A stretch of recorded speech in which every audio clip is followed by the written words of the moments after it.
those crazy squiggles, but I started to play around and smashing the ideas that we were working with, play with an original cover. And I started working on, a more energetic, pose for this. But anyways, let's say hi to you guys. What's up, chat? It's Robert Shepard. What's up, brother? Bow. D-Wack, bow. Yeah, Frog G. Yeah. Hail. And the collision bomb. Hello. Bow. So, thank you guys for showing up.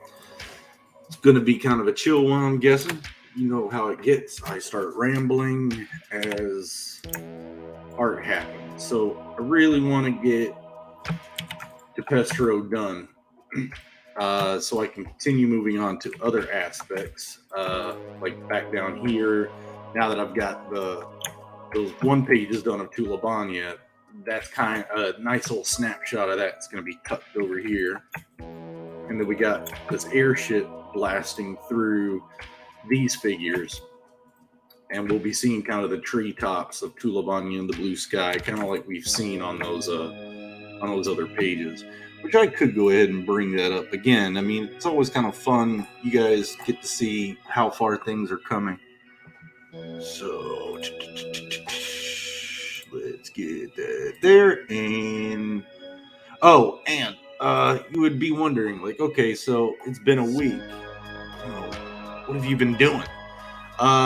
There's been a lot of things story-wise that I've been doing. It kind of affects some things with the book, but the other thing was I wanted. I think I'm adding one page to the beginning.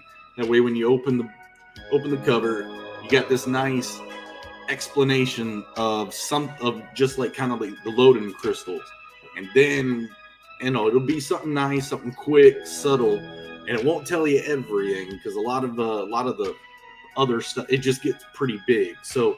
If I did that. So it's going to be a quick little synopsis so we're kind of familiar. When you turn the page, boom, this is what load-in magic can do.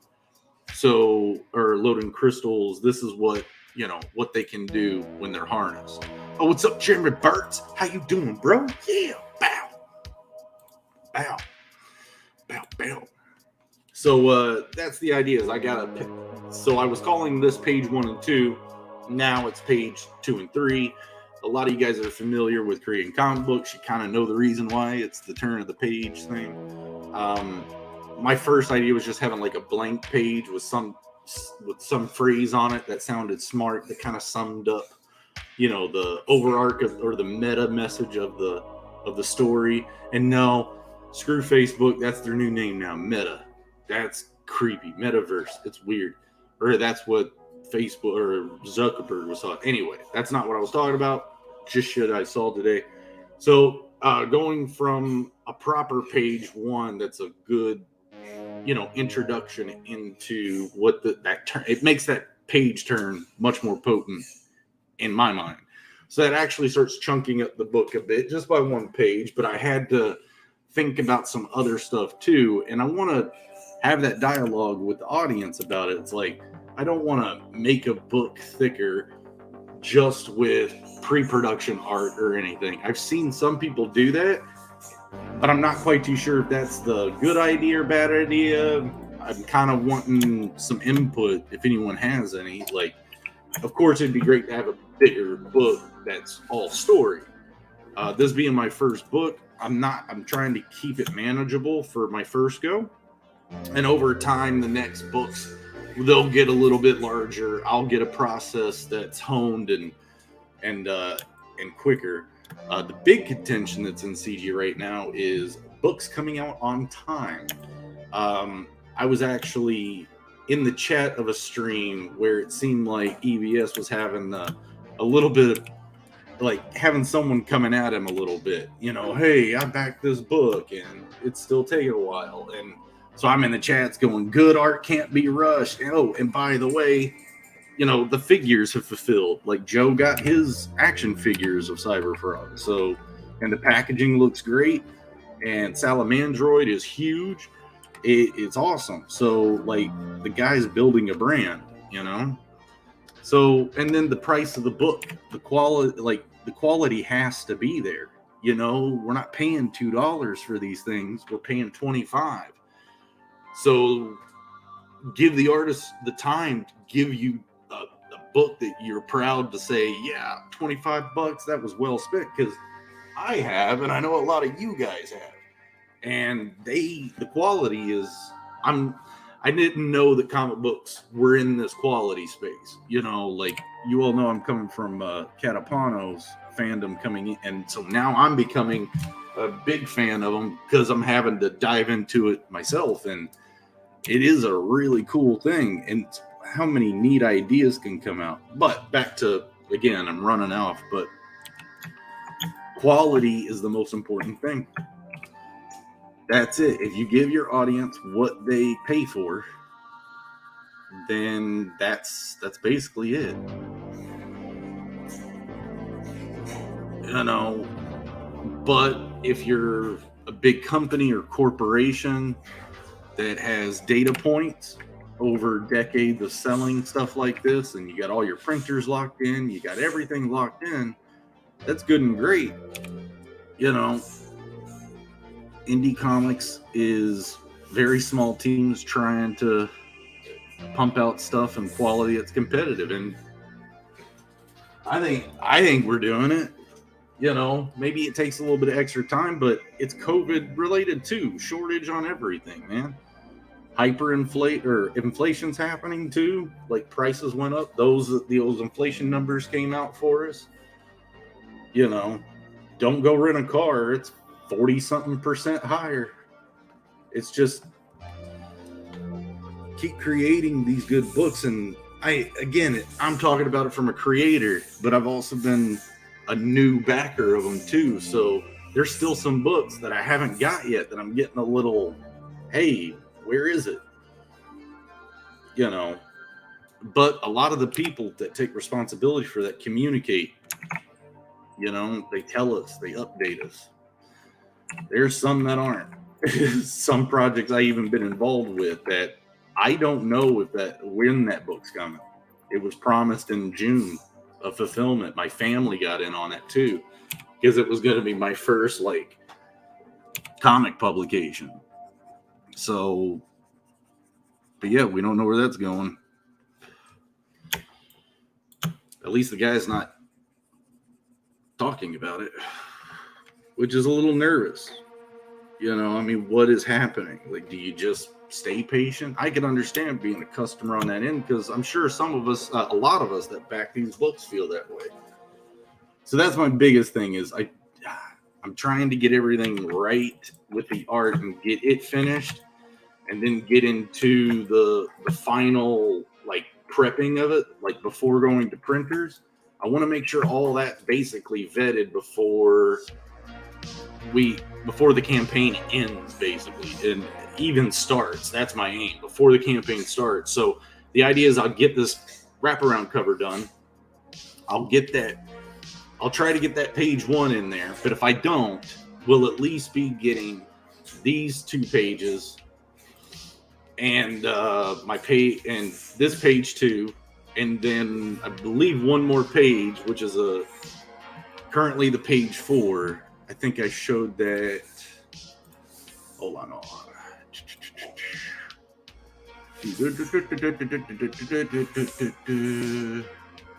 that it? Yes. So this is my page 4, or it's going to be page 5. You get what I'm saying. So it gives a little bit of panel design, not very much. You kind of see them still kind of going to the whole, to the margins, to the bleed. That might change a little bit as I get into the render, but we'll see. Again, I kind of like the flow of it.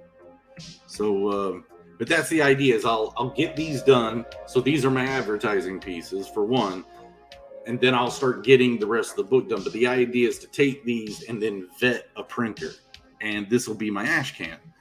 So as long as I can get a printer that can do a good ash can of that, then I think we might be. That's how I'm trying to tactically offset the whole. You promised the book at this time.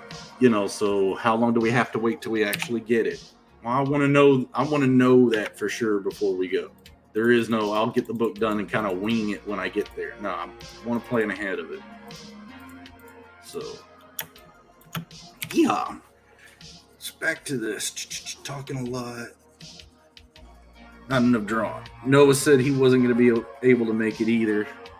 He said, so if you guys want to roast me, someone's gotta.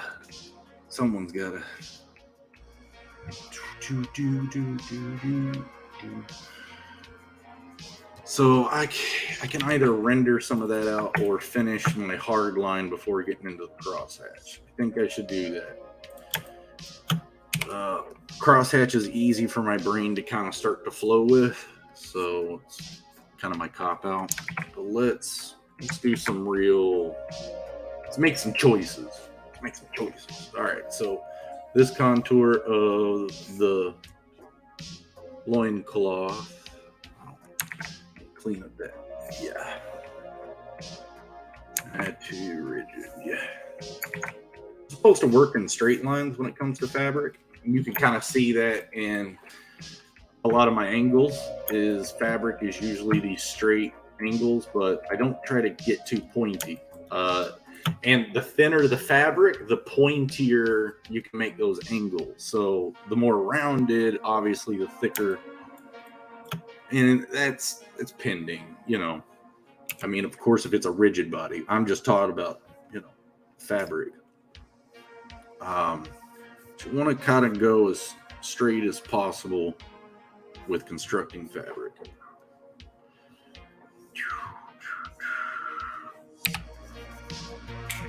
My eraser, happy we're on now.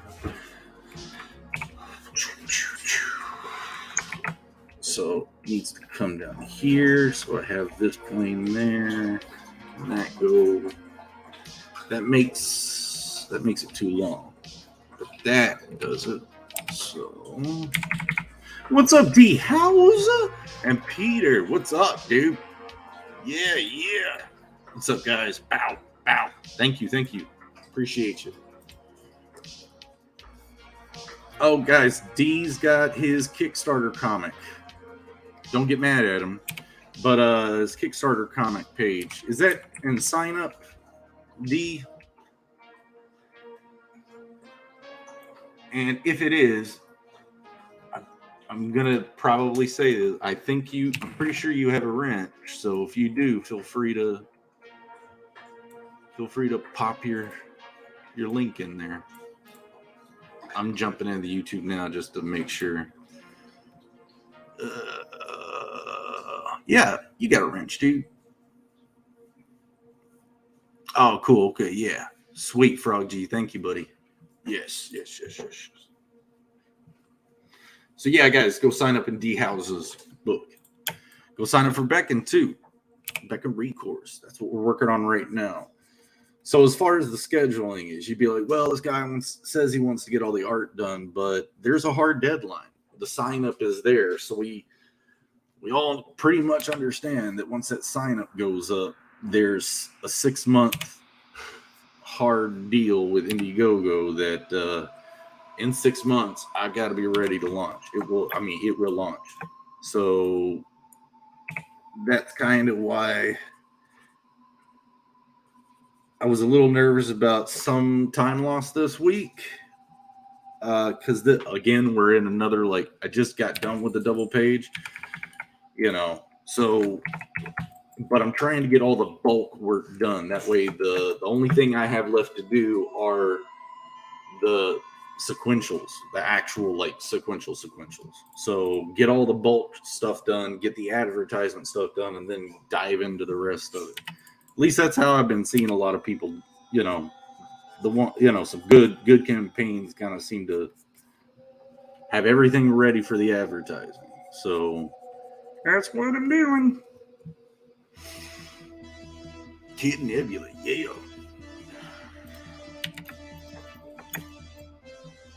So back to fabrics. So underneath what our eyes wouldn't see, so behind this fold, this is my corner in the end. So thing is, I think it's a diamond shaped. So let's go to our page. Yep, it's diamond shaped. So we gotta play with that just a little bit, because diamond shapes in fabrics like this are a little odd. So we'll start with this straight horizontal line of a cut. Okay, we'll get that. And this is the through, so we shouldn't be seeing that. So if we were to add a diamond tip, we could do it two ways. We can cut up or we can add down. And I believe I'm going to go the add down. So if it's added down, that means center, probably the center point would be here. So I can play with the fold a little bit. And let's say I just bring it up just a little bit more. I think that's a little low. So we'll just wiggle with that. Now, because that was the straight alignment, as we saw here, I also got to keep that in mind up here. So I'm going to come from that, or actually, hold on. That's actually going to change my shape a bit. So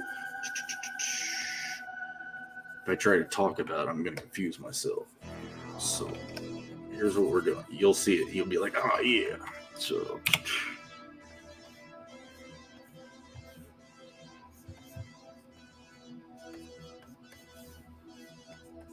I think it's got to bow out that way. Trying to find that corner. There we go. So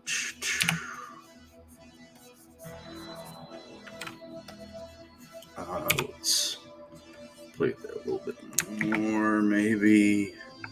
All this about a damn fold. The trick is to try to make it look natural. So maybe the down ways doesn't work with the motion of gravity. So the line of action, that's why it doesn't feel right. So this needs to pull back up into there. This comes here. We'll pull that off.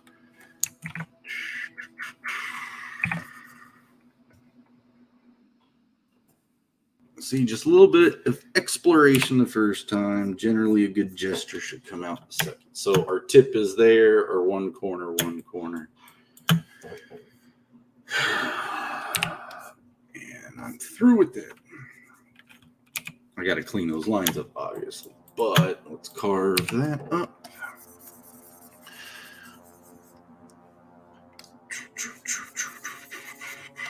That's just my base layer for masking. Now let's get that leg going.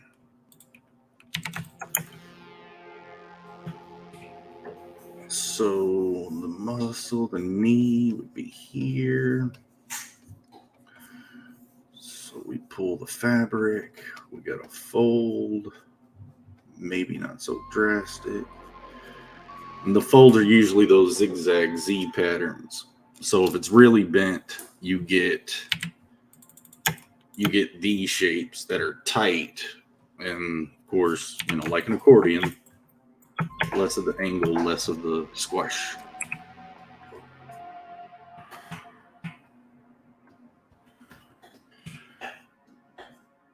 Oh yeah, Noah's not here either to shill his sign up page either, and we got 51 signups on BECKONED course. It's free to sign up. It's free to, to subscribe to, hit that like button. It means a lot over here. Helps out a lot. So that's how the algorithm gets to know what we're doing. But screw the algorithm. We all know this is all working because CG works. So, but yeah, like, subscribe. I was trying to give it a good effort on the grow to 1,000, but I'm just glad to get the word out. I thought it was just a fun way to get us all moving around. It's all working pretty good for us. So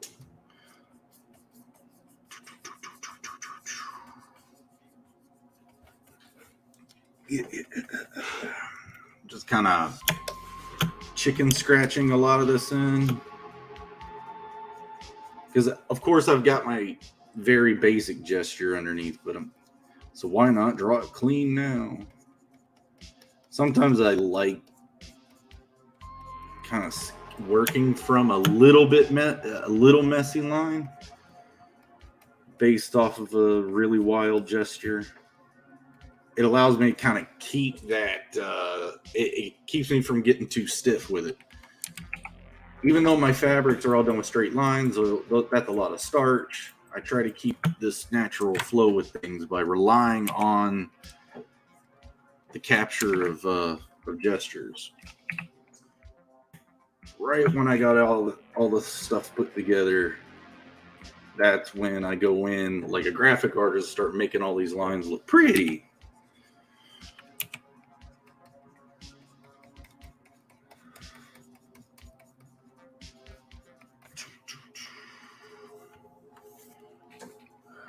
Knuckles.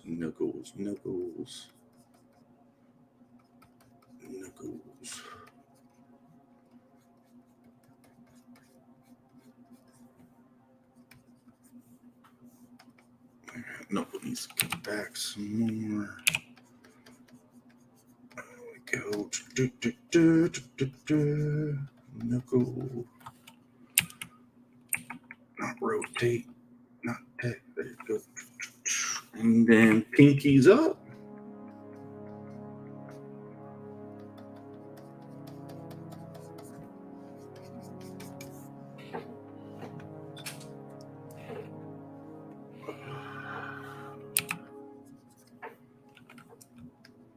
Pinkies up. I think my knuckles still neat. So knuckles alignments are there. But right, because I want this finger to kind of come in a bit more. Again, don't want to line everything up so perfectly. I want everything to kind of have this natural, like fingers and the hands have a mind of their own. You're like, what are you talking about, you woo-woo guy? It's like breathing. Your hands will do things because they want to.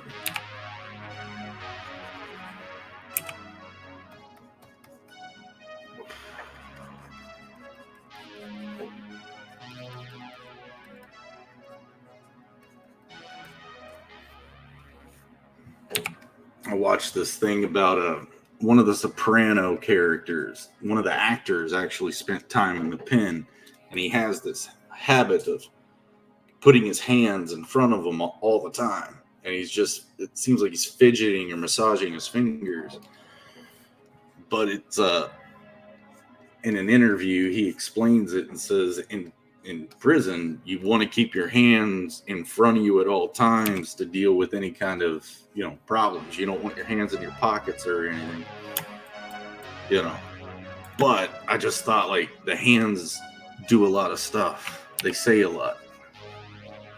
And I was talking to Bud about it too, that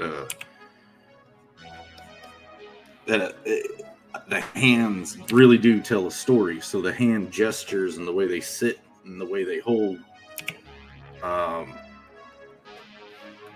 there's a lot to them. So hand study.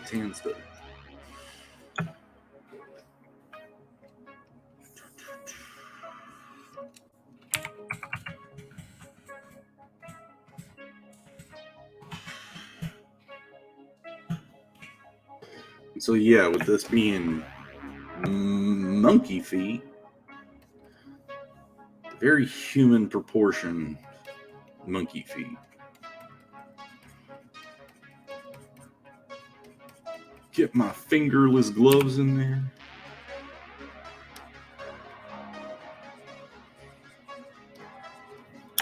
And then it patches, leaves the heel basically open. And I have a reference to here. What's up, bud? I was just talking about hands, man. What's up, bud? Yeah, he's who I was talking about, hands. Go ahead. Hands have a mind of their own, bud. Our hands have a certain amount of self-awareness. To them, there's a medical term for it. Yeah, I don't recall what it is either. But so I got the glove part coming down, the flat part there. So plate.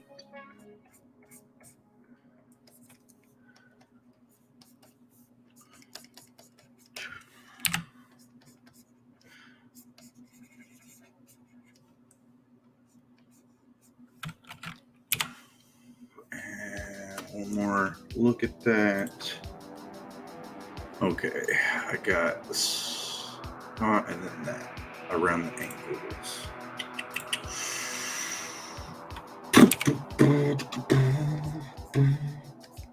Oh, my foreshortening's a little off. And this. There we go.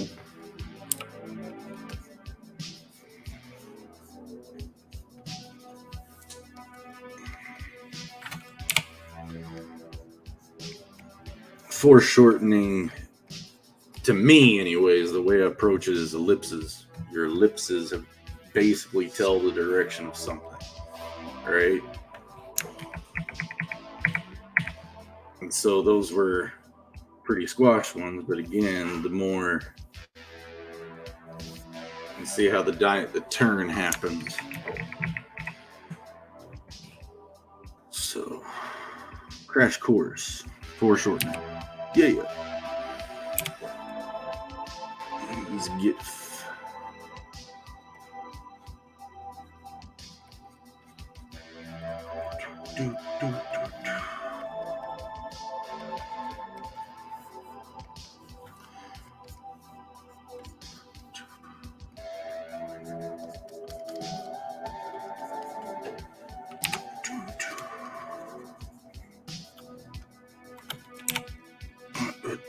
sorry guys, didn't mean to go blank. I'm usually pretty much thought. So that's the other thing is right now I'm thinking about all of this. I gotta get the it looked like a sock with a strap around it. So because this is the top area where the fur kind of pops over it. And we're gonna do that. It's really rough, but that's because I want to give myself options. Use the eraser to clean some stuff up, collapse it down, get my vertical grids or trimmings, fluting, whatever you want to call it, through the sock or the pad or whatever. Get some lips on some of that leather. So there, here, there. All right. So throw up some shade reference. We're going to see the top of that belt and the connection, strap, belt, whatever you want to call it. Shoelace.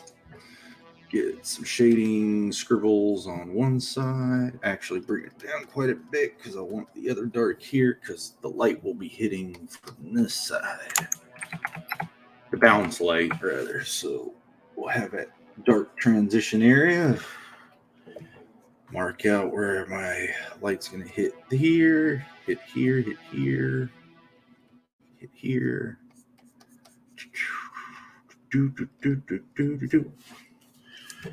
Hit there, hit there, hit there, hit there.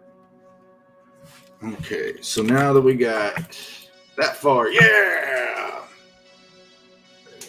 Where's that dirty sketch? Goodbye.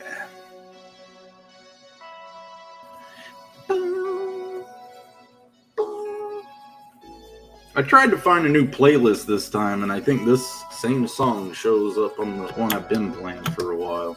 Oh, I still got to finish over here.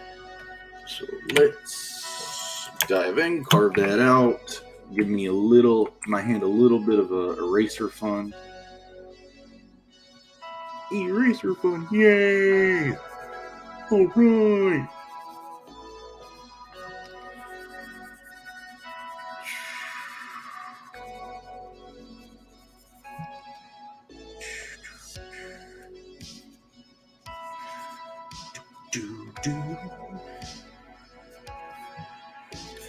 So I heard Dune was pretty good. I still haven't seen it. I think Joe was supposed to go see it. He hasn't talked to me about it too much. I don't believe. And wow, is that Nintendo service expansion pack that they put out for the Switch has that tanked. Expensive price for crappy emulation. It didn't look like they're doing that bad, but when you're offering like online service to the players to do like Mario Kart and stuff, and it lags pretty bad. I mean, you're not even trying to push powerful graphics, but you're talking about emulation is like code that's trying to emulate a system, like a console. So it can get tricky. Not everything works perfectly a lot of the time. So it just doesn't make sense why they wouldn't try to update it or upgrade it for that price range. A little nuts.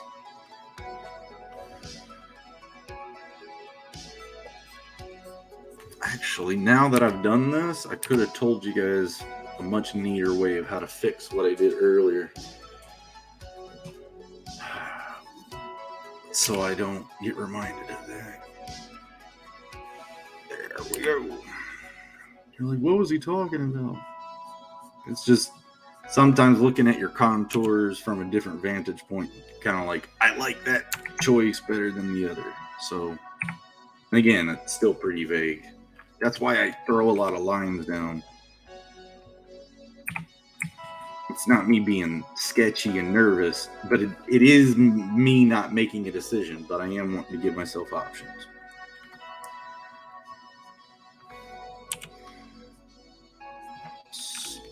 So this is kind of my process of going right back in, starting to clean a little bit of those up, but I know I have another foot over there I got to finish. And then I can start the cleanup all over.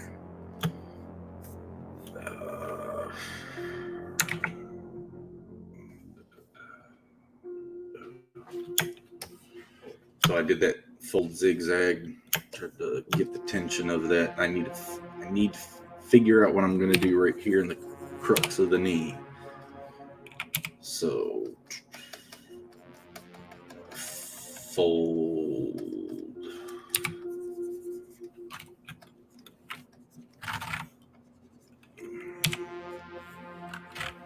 Oh, and also, so another, I don't know how many of you guys are Alien fans or like the Prometheus direction. Apparently Ridley Scott's got the Awakening movie in the workings, and it's going to explain a lot of the engineers and the space jockey and all that. So I like where they kind of go with it. The entire lore is kind of gnarly. But, yeah. Plus, I like the art direction. I'm a big H.R. Geiger fan. If you guys kind of can't tell, there's a lot of it. Oh, who we got? Sorry, guys, missing some stuff. Muscle memory. Yeah. Faux show. And Bud saying, "Hail Jimmy Burks." Yeah. Muscle memory.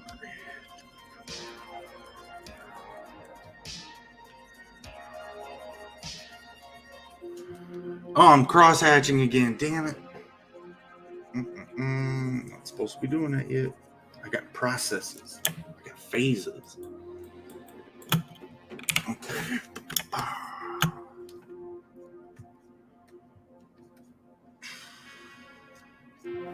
Dang, Bud. Be on me pretty hard about this.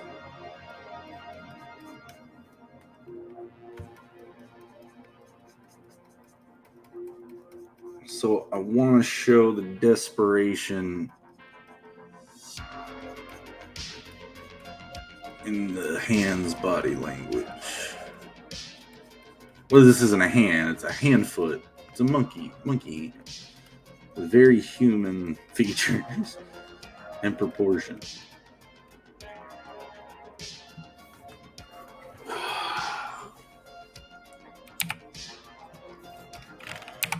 Okay, get that stuff carved up out of there. Yeah.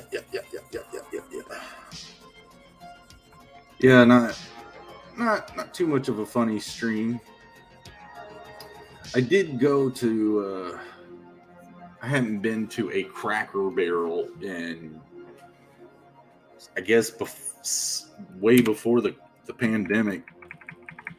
I think a few years ago they started like changing ownership and changing stuff around. Where I grew up, I mean, that was the fancy restaurant. So there's comfort food. That middle finger needs some work. But they've been changing a lot of stuff recently, and I'm like, okay, well, went and tried it again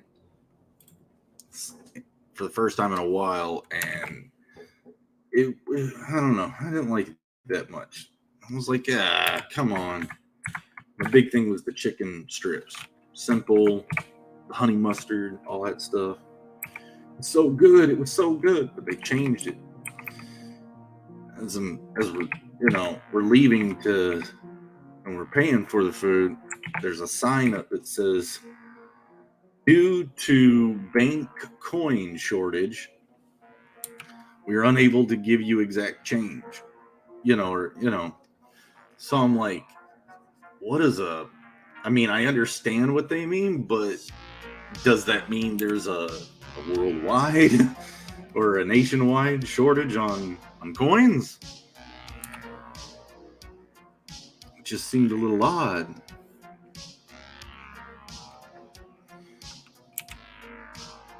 I went up and asked them, I said, what is it? And the managers did say it was they only allow me $40 of change to keep for that. I'm like, are thieves stealing pennies now? I guess they could, but it seems like that'd make you slower in getting away. Anyway, I did take a picture of it, even though I may be misunderstanding. It's a simple, like, they didn't have to word it that way. It sounds like they're blame casting on someone else because they don't want to count a till, but I don't know. Or they've had problems with tills being stolen out of, and that was a security measure. I don't know. But nuts. It was just disappointing. Get your act together, Cracker Barrel.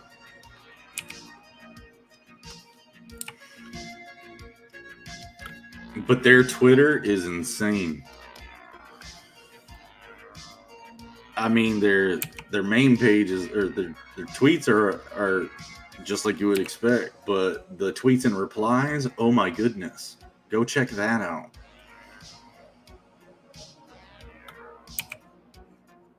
It's very entertaining to see all the mess ups, and that's basically what it is. And that's the thing, like when you have a bad experience or you're passionate about stuff like that, it's generally because you have a bad experience. I don't know. I guess that was the data that people started pushing around, was that, people are just, when they're happy, they're content. When they're not happy, they're motivated to say something about it. So I don't know. Yeah, Cracker Barrel tweets, man. I'm serious. Go check them out. It's gnarly. Not their tweets, but the tweets and reply section. It is insane.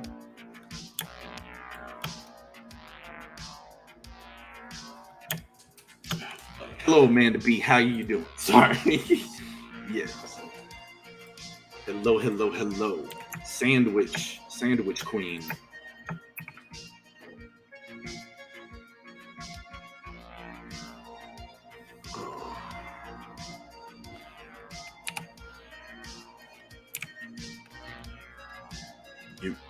You're the reason Subway's thinking of rebranding.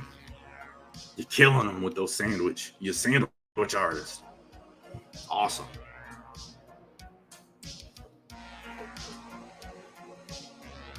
So I hope you guys were able to catch the Michael Bancroft impression contest on Good Stuff's channel. That was great. It was hilarious.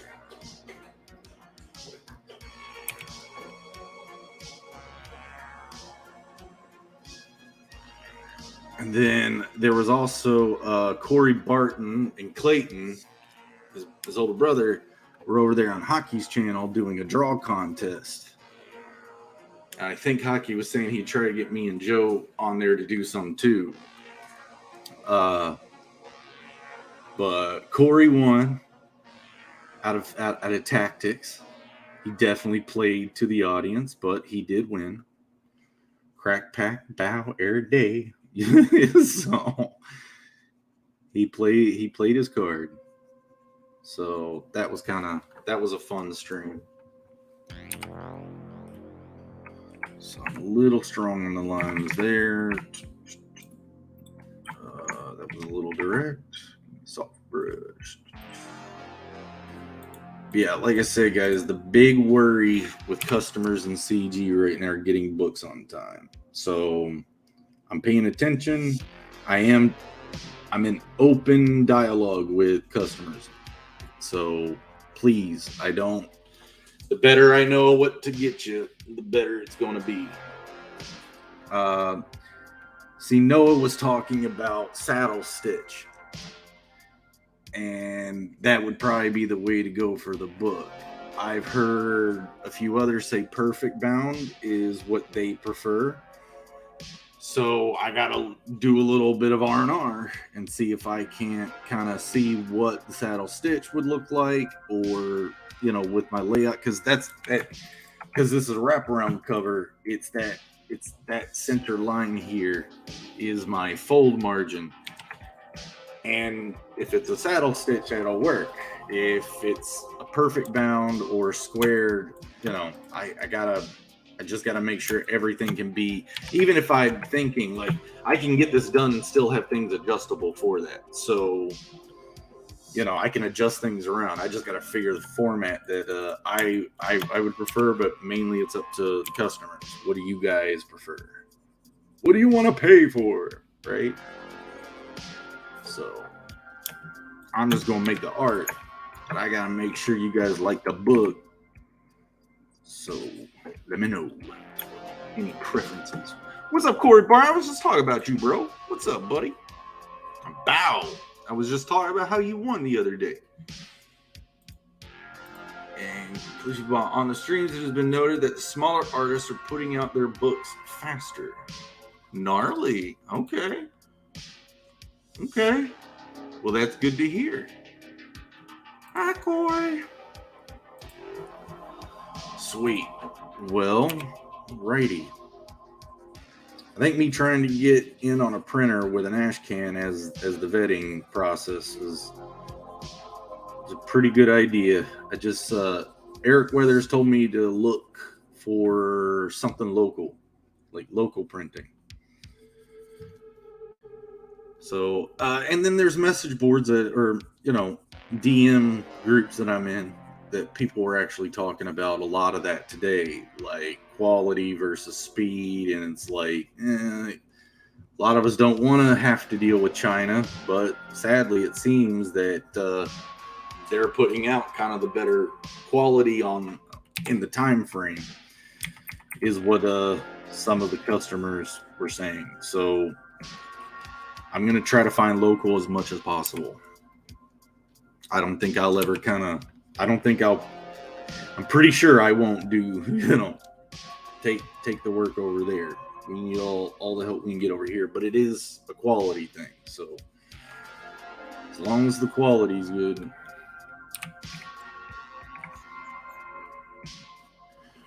Where's that? Bud, what's up, Corey Barton? There are more smaller artists and more eyes on the bigger artist. I bet percentages would be about the same. Clint was a fool to go up against me. I can't blame him for trying, though. That's awesome. Oh, thanks, dude. Appreciate it. Let's zoom out for a minute.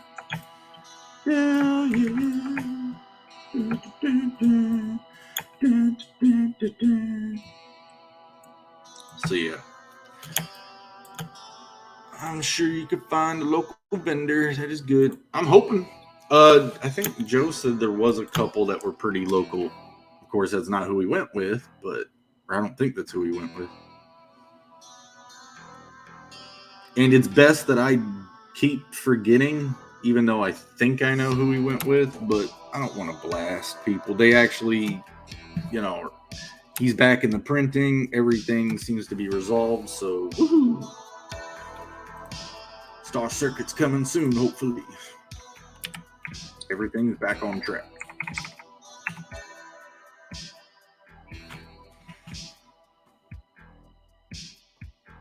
I have the stupidest autocorrect in the world. I think we all do, but I think we all do. I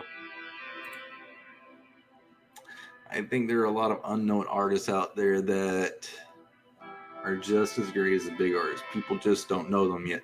That's the other thing. Like, promoting is another skill. I mean, it's another art in and of itself. So I don't know. That's why the chat is so important. You guys are the magic.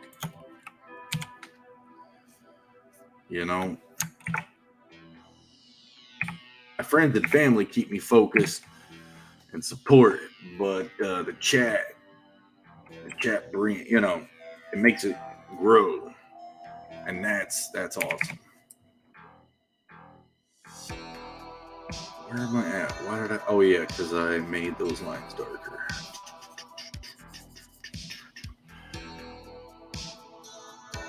Yeah. Let's merge those. Yeah.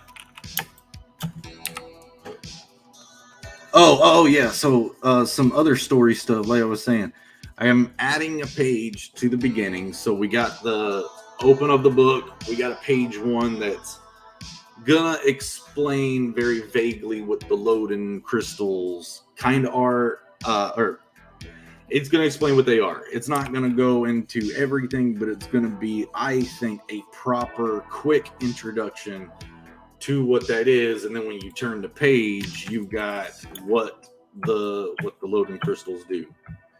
So that'll be our page 2 and 3, and then our page 4, and then our page 5, and then this cover that I'm working on, that will be the Ashcan test, and so far all the marketing material that I feel comfortable showing, and then I could get onto the book and the true sequentials and get all that done and out.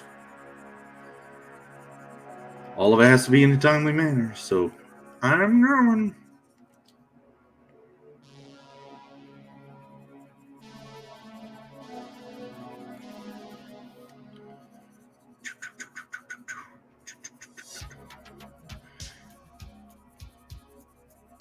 And when it comes to like the show, I'm, when I say I'm done with all of these things, I might need to show everybody, here's where I'm at with the artwork. I'll be tactical. I won't try to spoil anything.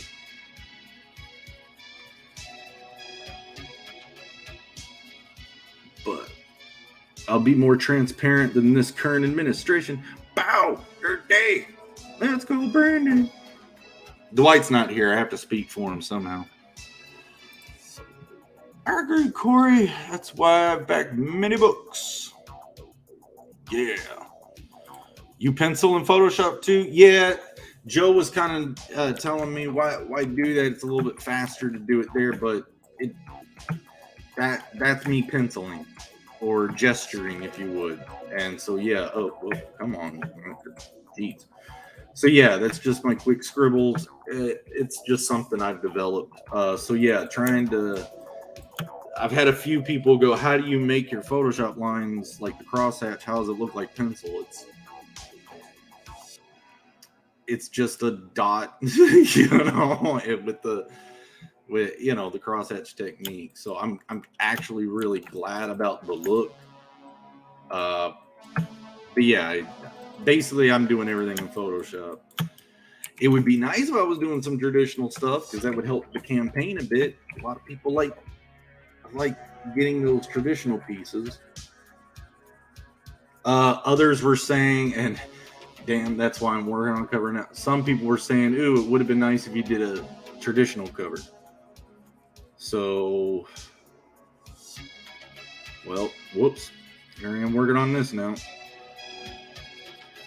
Not saying I can't do a special image for backer, a special traditional image.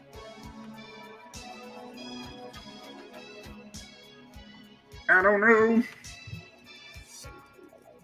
Like I said, what do you all like? What would you guys go for? Posters, or they're the small ones? I think people were saying the standard for posters is like 11 by 16. I know I've got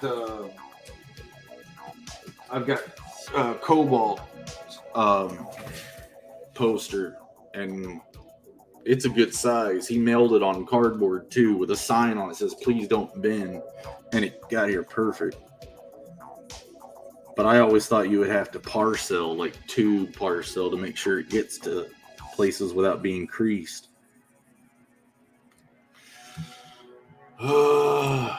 I think doing digital is fine, man. A lot of people do it. Makes the process faster. Yeah, it can. It took a while. Like, it used to be faster for me to pencil. And then Joe said scan it in. But Joe's saying it because his book doesn't deal with inking. His pencils are the inks because they're crisp. And so, it has that attitude. So he was really hard in the paint on scanning his real ones in. Yeah, like where's Noah? Yeah, no one's giving me a hard time. Noah did post that on Twitter that he wasn't going to be able to make it. So if anyone wants, feel free to roast. It is quiet around here because Dwight not able to make it. All good. So yeah, no one's roasting. Corey's over here making me feel good about myself. I like this stream.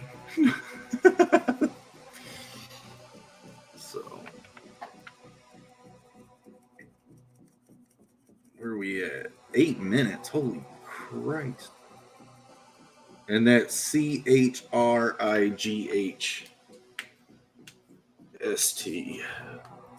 That way I'm not entirely blasphemous.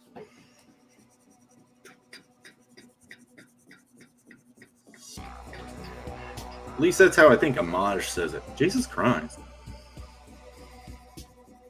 Go check out good stuff. The Crack Pack Den. And always remember, crack is a metaphor for your passions, for your creativity. Kids don't do real crack. Crack is whack. And F Danny. So.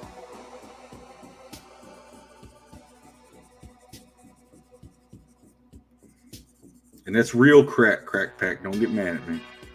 We can't have people thinking we slumming the streets.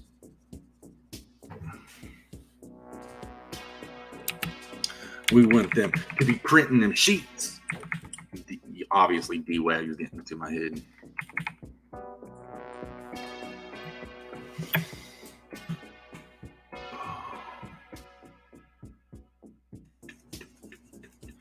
At Collision Bomb, I kind of like the change of the music too, but like I said, there was one song on there that was actually from the other list.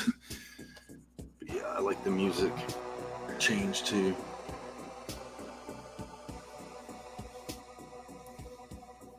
Who heard you?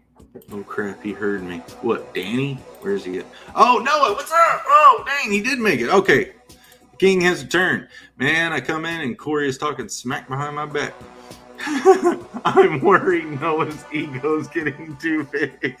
He's turning against me, but he still colors pink planets.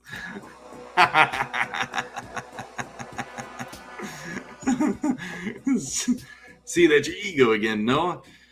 I gotta talk. Say that's your ego again, Noah. Talking everything and taking everything and talking smack. Just worried, man. Just worried. That's awesome. Richard Watson, Collision Bomb. All right, Noah. Yeah. So roast away. You got 5 minutes. That's if I stop in 5 minutes. I told you guys I really need to finish Destro, and I can because I'm kind of at the line cleanup and crosshatch. So this wild thing here, I don't know how I feel about it. Fade it out a bit. Go at it again.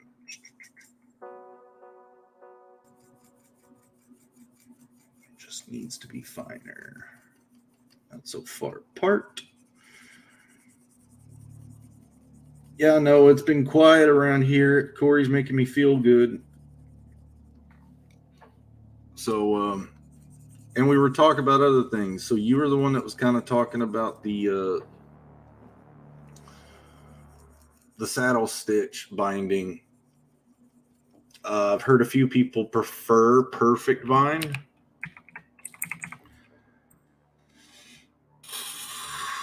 So I'm kind of prepared that this composition is going to need to be nudged around in the print prep, because I want the audience to tell me what they want. But then again, if the book's not big enough, we can't really get a squared bind either. That's the other thing. I don't want to needlessly chunk up a book, but if it makes the package look better, then maybe I could kind of chunk it up with some pre-production images or something. I want the audience to let me know if that's okay or if that's what they would like. Something with a square bind would mean I'd be giving you some behind the scenes material in like the back of the book. Even a glossary. Like I actually thought about doing a glossary. I think glossaries are actually pretty effective if you can do it in a nice, unintrusive way. It would also be in the back of the book. It allows you to tell the story kind of the way you want to. I mean, be as clear as you can when you're writing the script, of course, but I want people to be able to go, okay, I maybe not entirely understand what they're talking about, but I'm going flow with the read. And that would be my fault, but the lore is so thick and there's a lot of references. There's not that many references to things, but I would like you to have a bit more insight that isn't necessarily completely explained. I certainly, it gives, that way you go back, you check it out, and then when you go back to check out all the artwork and you read again, you pick up on things a bit better. Maybe the way I structured a sentence and the way I use words in that way is actually kind of hinting at some stuff.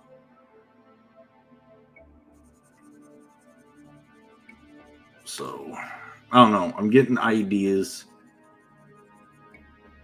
things that would make a good book. Y'all just kind of help me figure it out. So let's see. Let's see. Okay, so we're talking smack, Corey. You're upset you got caught. Trying to see the light, Noah. Don't let your ego get too big. See, I wasn't even watching the stream, but yet I could tell that Jeremy only drew 5 lines. My ego's very small, Corey. The only thing smaller is your brain. He just drew a bunch of lines just then. Put your glasses on. Or to keep running my jokes, I'm going to have to time you out. Oh, wait a minute. Corey, no. There you go. I gave you a sword. Corey. And around here, when we give wrenches, the metaphorical sword. Toss me that wrench. Bow. There you go. So, where's Dwight at? He decided it wasn't worth showing up since I was going to be there. Yeah, that was it. I actually messaged him and said, Noah's not going to be there, so why watch the show? Noah and Dwight aren't going to be there. It was going to be pretty quiet.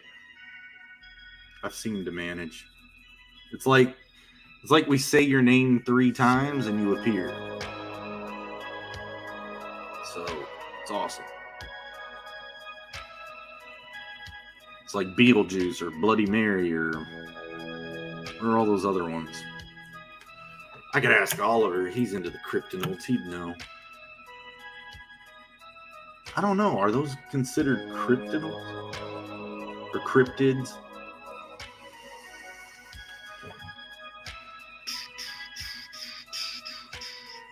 I wonder if they can crypt walk. Yeah.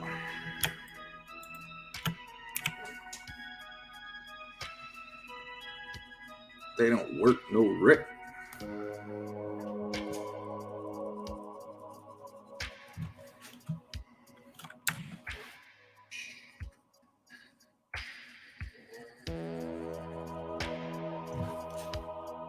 Oh, I'm at 901sies.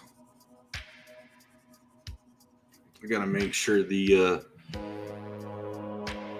give me 1 second. I gotta make sure the no. Give me that one.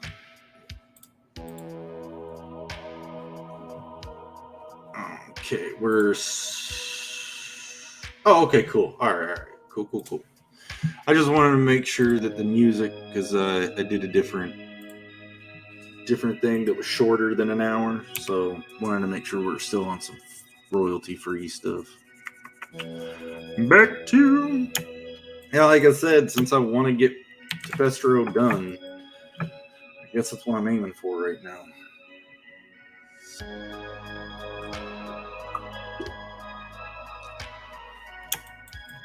Do.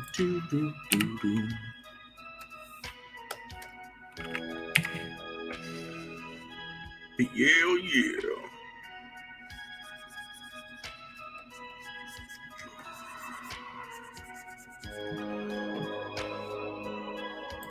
Oh, I see. Why does Corey have a sword? Aussies can't be trusted. Yes, I have the power of Blue Wrench. A man who lets his ego get before everything else can't be trusted. Yes. No, I gave him when you said you basically said you were going to time him out. I looked and I was like, no, I can't have him be taken out.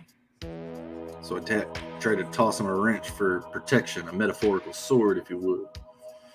And since the war of Danny, like the war against Danny, that's what wrenches are. They're swords, in my opinion, or spears or whatever. You know, Malin wants to talk about oars. Okay. But I'm just joking. But not at all.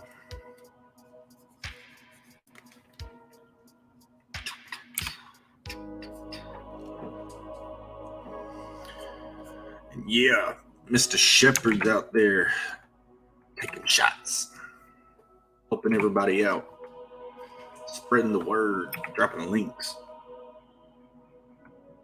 It's been very helpful.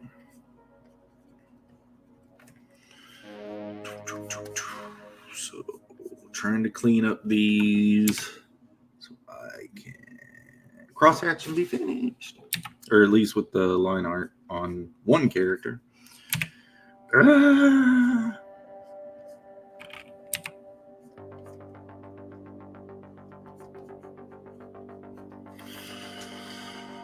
yeah, go check out Tiger Blue. Go get you some Garcia stuff. Gotta say, it's my favorite stuff Jose Garcia's done. I like the style. And on Art Bros last, me and Joe were kind of going over our the people as much in CG as we could stay to. I think that was the whole point. We were like, what CG artists are that we're looking up to. So definitely was one of them we were talking about was Jose Garcia's Tiger Blue. I mentioned you Barton Bros, man. Was really impressed with a lot of the stuff you guys do. So, hell yeah. Bow.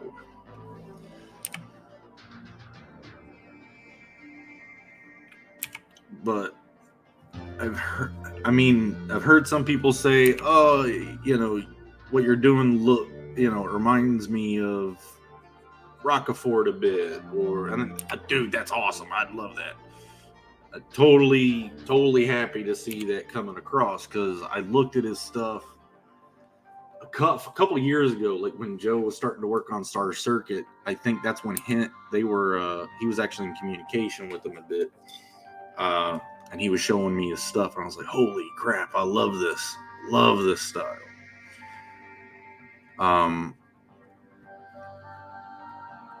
The detail packing, but he's tactical where he puts it, and that's something where I was trying to pack the detail, and you can see I started to do some stuff that is clearly inspired by using the negative space a bit more, but I'm really having to get down to that. As soon as I get into more stuff like this, I just can't help myself. I've got to see it.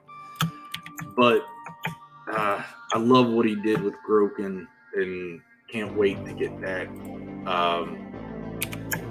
I kind of went overboard with it. He has a nice balance to how he does it. So, I mean, it's his own developed style. So, look it up to that a lot.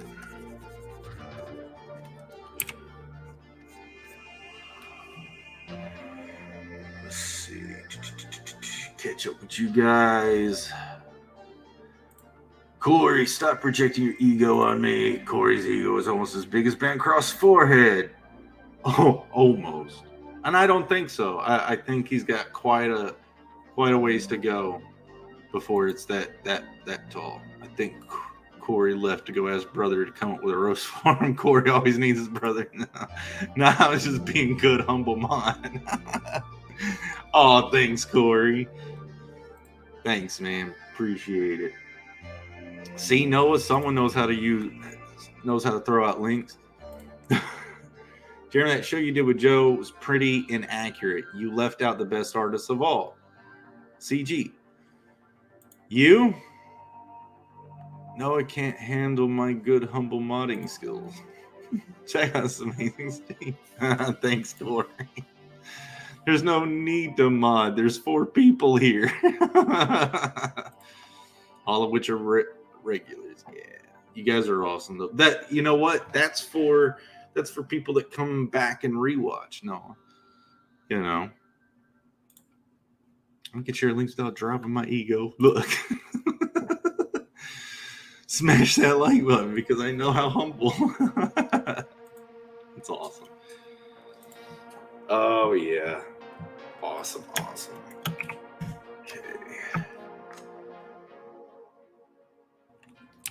So who's the best artist in CG, Noah? In your opinion? Because if I haven't heard of them, I would love to. Like, I'm always down to see more pro stuff. There's always stuff to take from pros just by looking. You just got to know what you're looking at and how to see it, how to break it down and go, that's cool. That's smart.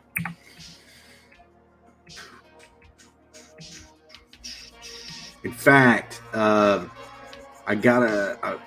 started studying a little bit of you Barton Bros lighting in your colors on some of your images, and because I like what you're doing, it helps the forms out a lot, and I need to do a little bit more treatment on this one with that approach.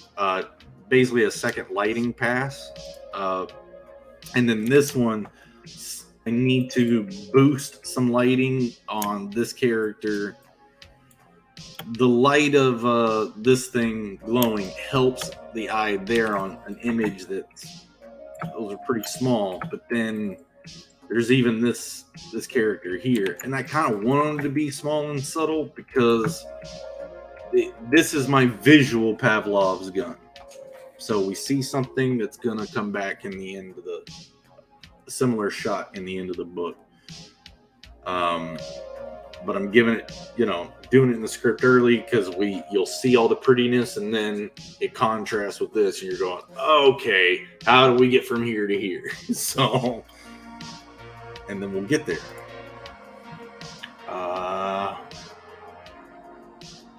Me, of course. Oh, bow, D. How's a bow? Bow. Can I get some bows over there? I sent Noah this impersonator comedian who was doing face swaps of Rocky or Sylvester Stallone. It's Sly Stallone here. Let's get some yos. So, having some fun with that. If you have a PC and indie games, gonna beckon. I gotta make a new banner for the comic. I haven't made a banner for it yet. I don't know if there can be a best, because most artists are equally great with different styles. I think it's better to be humble and not rank people instead of... Now see, Noah, this is what he's talking about. Your ego's too big. I wasn't looking for a best. I was just looking at the guys I like. Things I can take from other people. So thank you, Corey Barton. Thank you for that, very grown-up and mature viewpoint on the way this all works. The talent never ends. No, it doesn't. Wow. I believe people can even learn things from... Yes, that is true. Corey is full of nonsense. Oh, wow. Right after he said people can learn from you, man. He's trying to be diplomatic. Get him on a draw stream and the trash talk never ends. Corey's acting like he's running for office. Thanks. She seconds the whole learning from Noah. That's awesome. The thing people can learn from me is how to draw diaper crotches. No, you're not doing that anymore. You're not doing it anymore. You learned something. I just don't know if anyone was ever going to tell you. I wasn't about ready for you to do that very bold dynamic pose. And I think it was even on some Pete Samedis when you were on there and you were showing it off. You had it zoomed up on the diaper crotch. But it looked I think that by that time you had it looking good.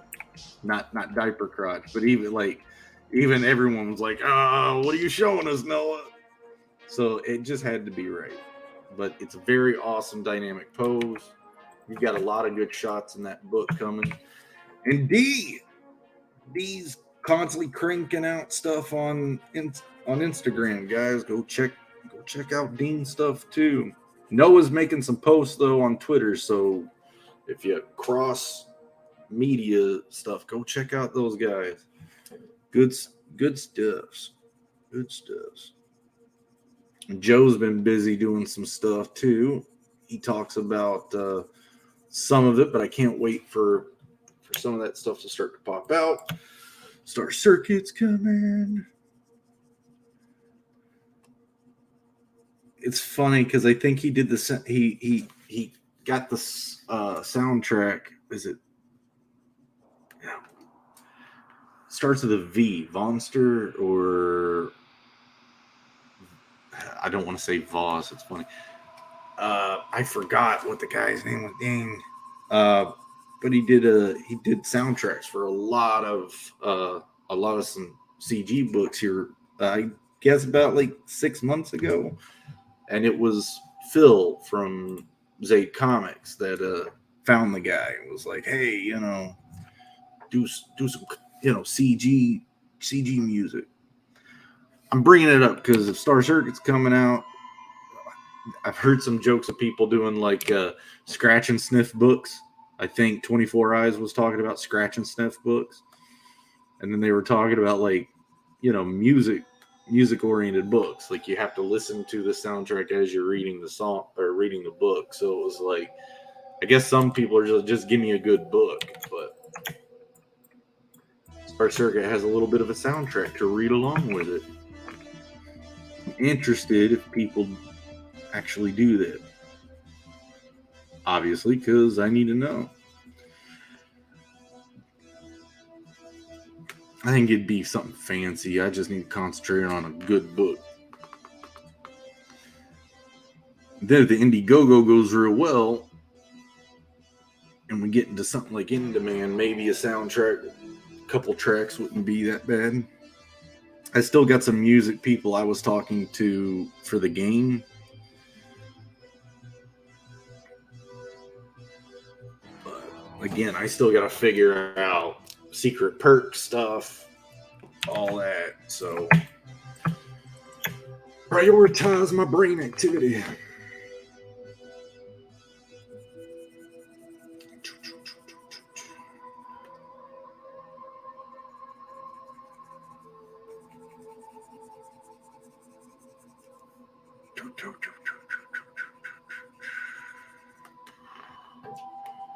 Oh, later, bud. You out of here? Okay. Happy trails. Always go back to diaper crotches if you decide to have a bunch of superhero babies in a comic book. That's the other thing, Noah. At least you know you've got that part covered. Okay, cool. Glad you threw up your links, dude. Diaper crotch versus ginger root hands. That's funny. Diaper crotches are my signature, and Jeremy took it away from me. He practically reprogrammed DNA. So you know what? Your ego get in the way. Instead of taking and learning from my point, you ignore it. That's awesome. Oh. Stop complimenting Jeremy, Corey. We don't do that here. Awesome. Thanks.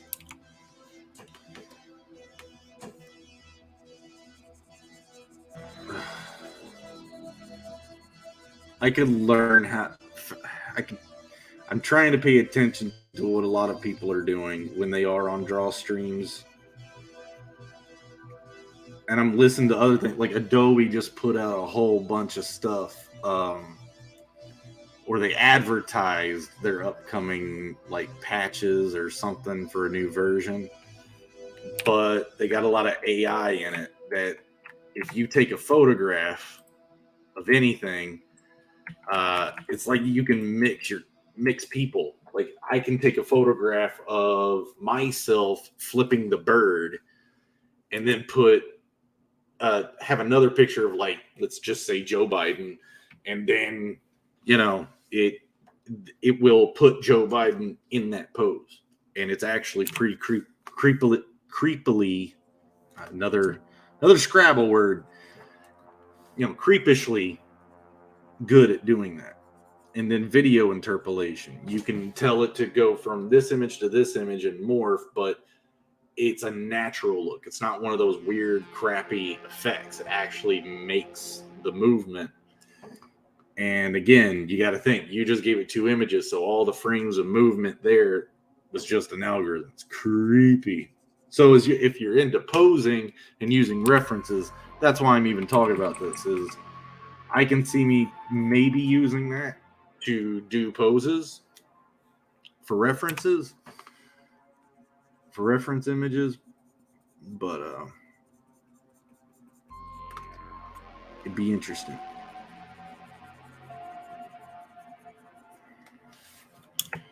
But my point I'm watching around, trying to learn new techniques and what people are looking for in an art style. I mean, I would really love, and this might be the one I'm sticking with, but I think I even had an idea of after having all this rendered in this soft crosshatch is, I'll show you what I'm thinking, is going with these like sumi brush thick contours that would give this crazy energy to a lot of it if I could practice it well enough and get it in. And it wouldn't just be the outer contours, unless that's a cool style. I would try to get that in some of the objects that are popping into the foreground. But again, it's like that's just a different style looking into it. And then when it comes to fur, I mean, what am I going to do? Something messy like that? or something even crazier messy, it seems like I would lose a lot of the finesse of my contours if I go with attitude like that. So I don't know. I'm exploring because I'm still, like Corey's saying, I'm learning.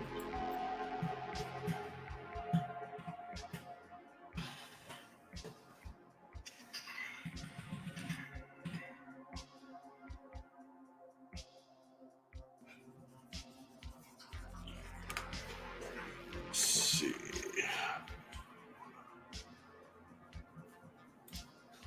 I'm going to jet. Have a good weekend. Okay, collision bomb later. Thanks for coming by. I don't know if Corey's diplomat. Do you mean diplomacy or lack of Dwight's diplomaticacy? That probably would win a Scrabble contest too. Dwight's grandpa stories, but this stream's vibe is off. I think I think talking people down is petty. Yes. It's not helping Jeremy or yourself, Noah. Imagine if you instead talked up his work, encouraged him. He may get even better, and also it may do the same for you. Corey must add a cup of soy soup today. Contours is the new fractal for Jeremy. Yeah. No. Corey's talking supportive, man. That's good. That's good. But then again, it does feel a little lonely without Mo Biggs. So we got to have Noah kind of fill that gap.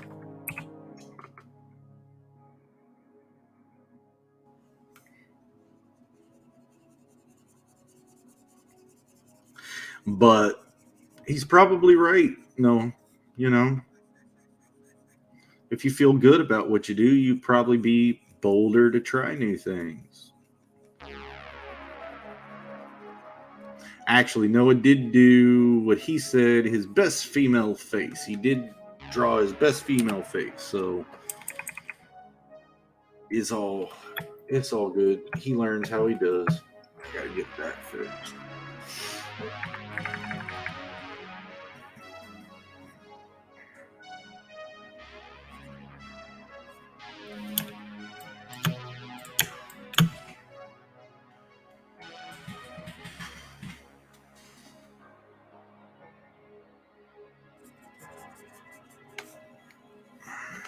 All right, time to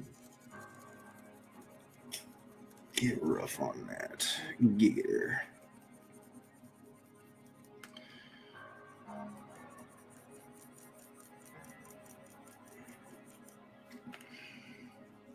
And yeah, guys, remember I do have the whole book thumbnailed out or laid out thumbnailed, so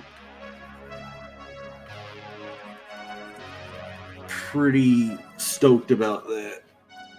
And all this is just making sure I get a style, stick to a style, get the book rendered out, and then I'm going over it with the color pass, like color matching, color correction, lighting, all that.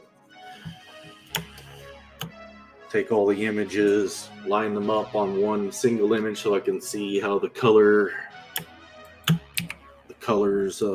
schemes flow. The light and dark balances.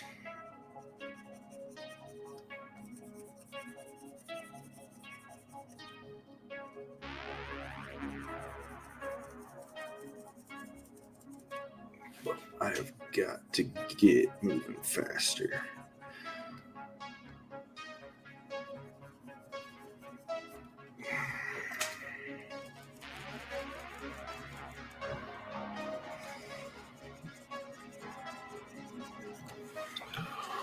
Where we at?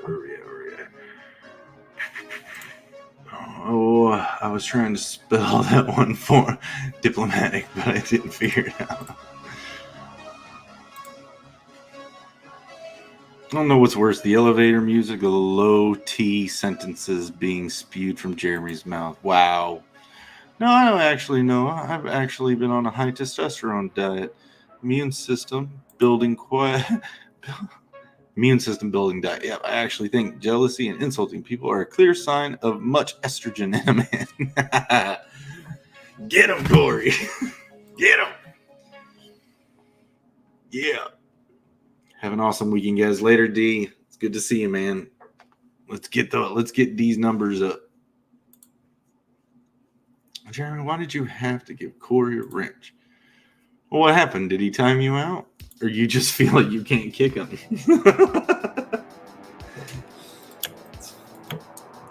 Alright. There's these lines here sticking out nasty. Their convergence is creating some dirtiness to me.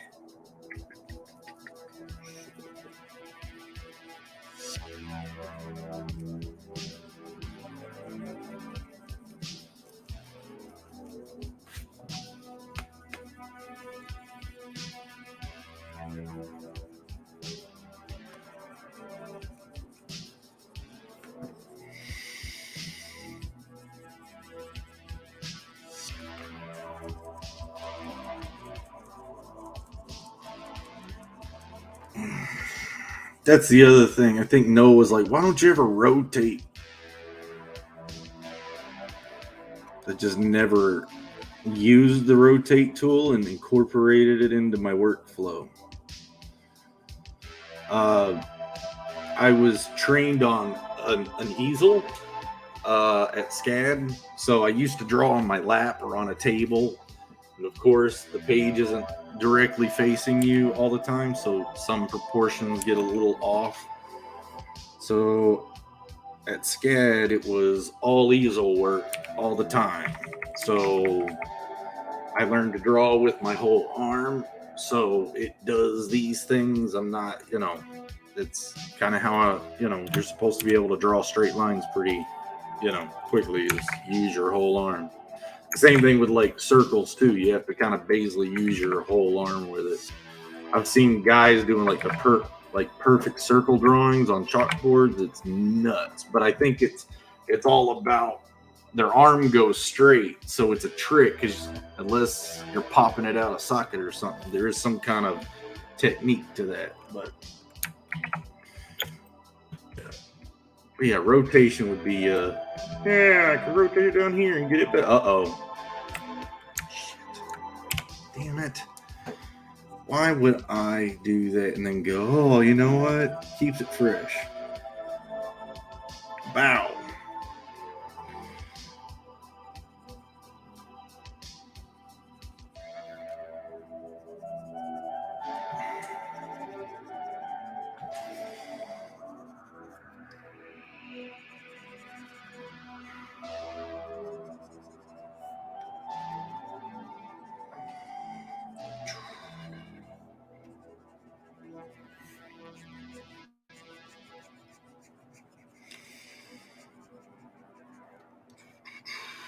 Okay, some hairy lines down there.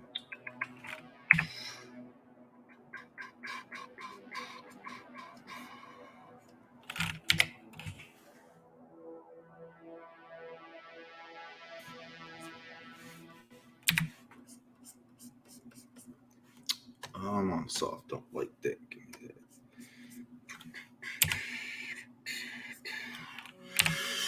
Yeah. What time is it? 9:30. I said I was going to try to finish this. I'm having to clean up a lot.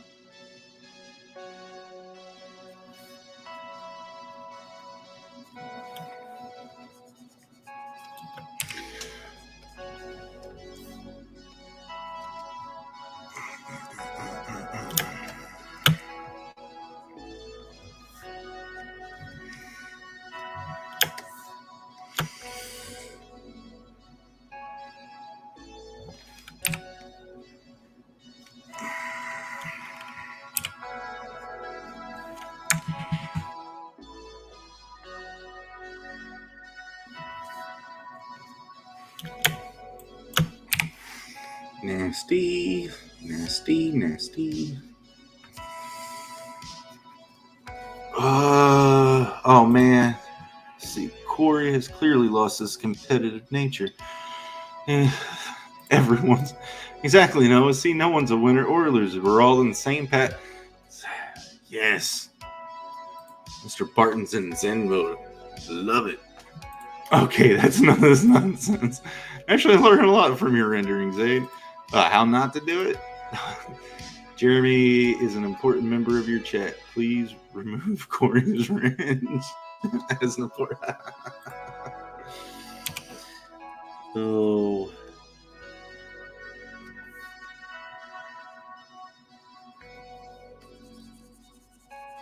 Noah.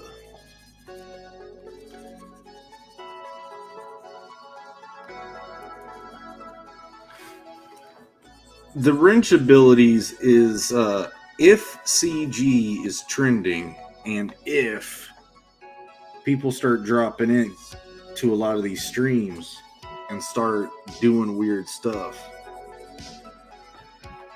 I need all the wrenches I can get. But yeah.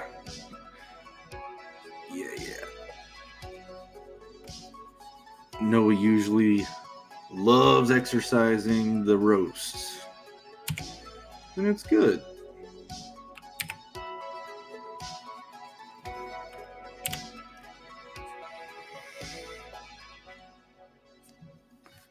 Keeps his skin thick.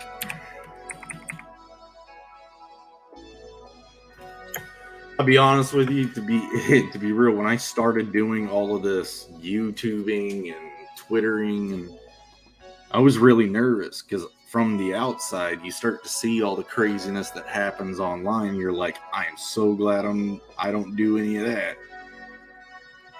And then, like I said, promotion is another skill, and I was totally unaware of what this culture kind of was and how it works.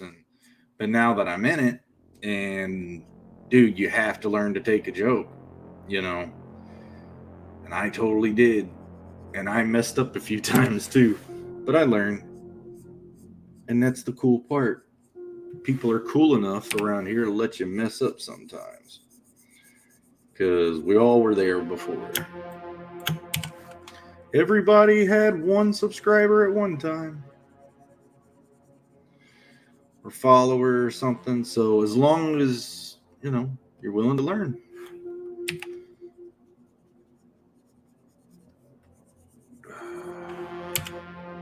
And I still have a lot to learn.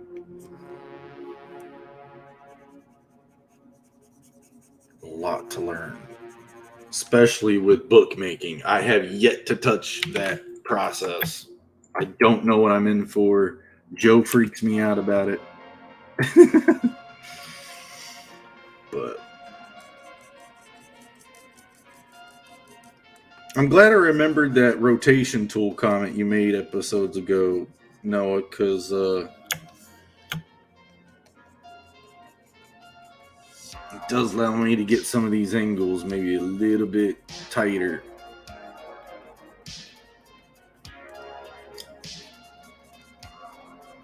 Okay, and I just thought of something else. If all my lines are based, if I'm not moving my shoulder around, then my cross hatching doesn't have any natural variation. So it can be a good thing or a bad thing if I want more regular lines that seem that their distances are kind of similar. Then that's cool. That is neat. And then I have to move my shoulder to do something like that movement.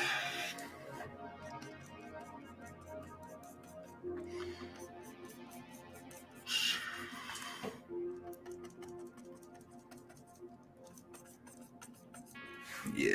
Rotate again. Yeah. Look, I'm learning. Yay.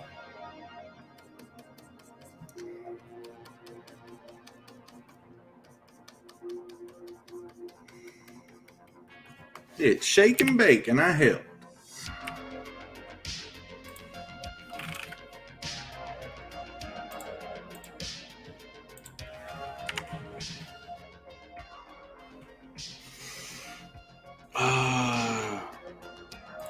We're not on the same path of learning and getting better each day. Jeremy gets worse each day. That's jealousy, Noah. That's your levels maybe on high. It's awesome. Extreme testosterone is dropping by the minute. Work all day.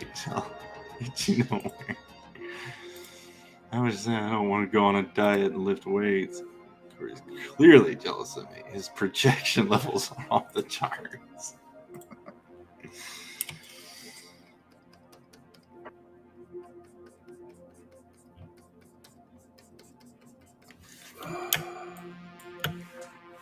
I really thought Noah was going to do a Bancroft look-alike impression. I really thought he would. Kind of disappointed he didn't get on that, Noah.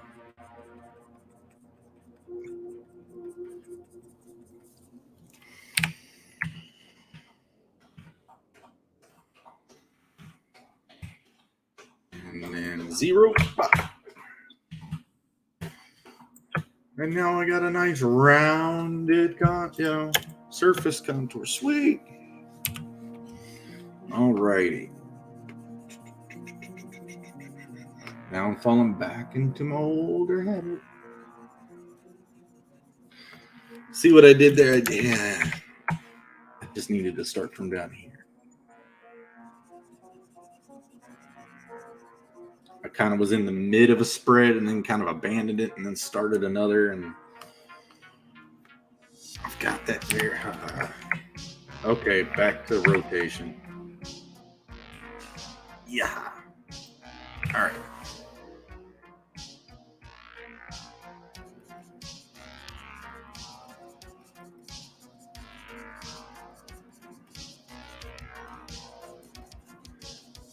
Stopped again. I shouldn't have done that.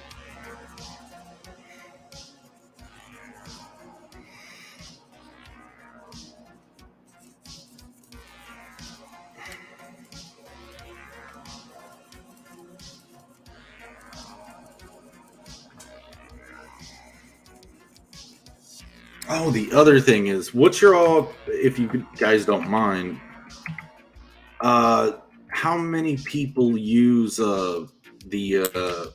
like a texture, like a paper texture on digital work? Do they ever do that?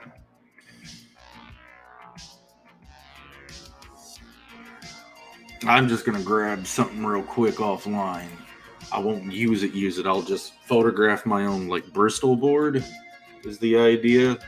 I've got nice big Bristol board sheets so I can get a lot of that detail of the thing, but I wanted to see what a paper texture would kind of look like on some of these pages, and I wanted to know what the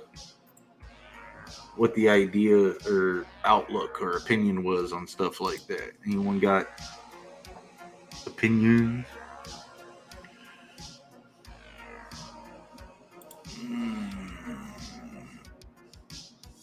Yeah, the Arches watercolor is nice, but I need a big one. That's only 300, but 300, I need big. Like super big. I forget how big these things are. So maybe that's the thing. Using the paper texture, I'd have to create my own to get that to work.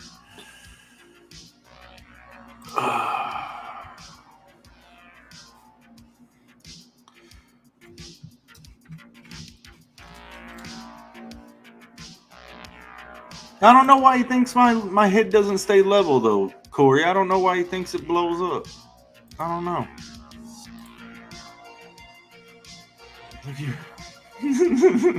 Trying to get me demodded. So people can enjoy my enlightening comments. He did just talk himself up. Oh, nice. Adrian! That's what that was. I changed the planet up a bit. It's more purple now, not pink. But now I'm wondering what that texture could kind of look like. Like, is that a no-no? Or again, what is a no-no and in indie comic books, really. But I want to look and see what it looks like. Large.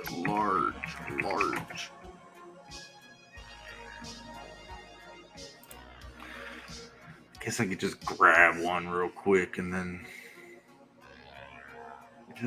I think I just did this. Anyone got deja vu? I do. So I'm gonna go ahead and grab that. I don't believe this is free use, so like I said, this is just for testing until I can get my own Bristol. No, I don't like that. No, that's not what I'm talking about. That's handmade paper. I need like Arches or Bristol.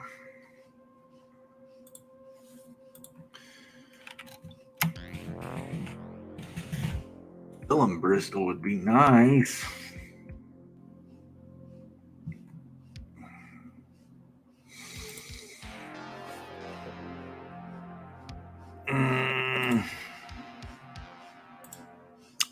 Oh, where was that? Sorry, guys. Give me a second. I should just abandon this and try this on my own time. That's not.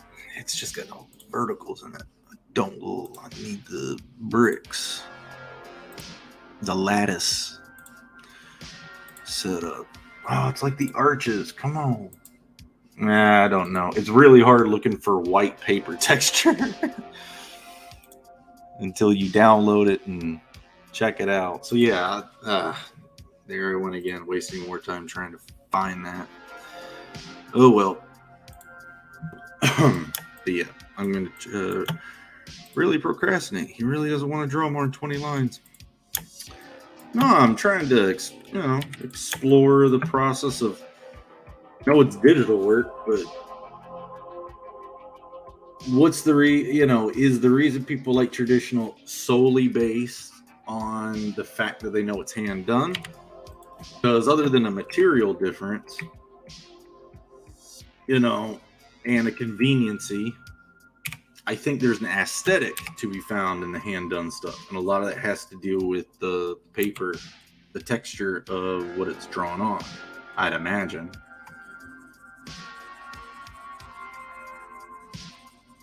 So, I don't know.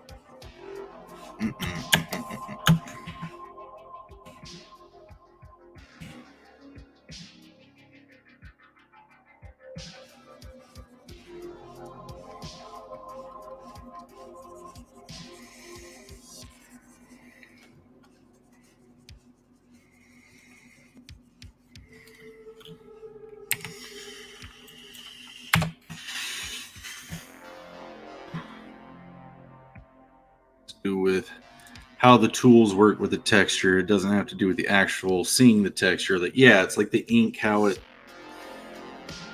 I get it.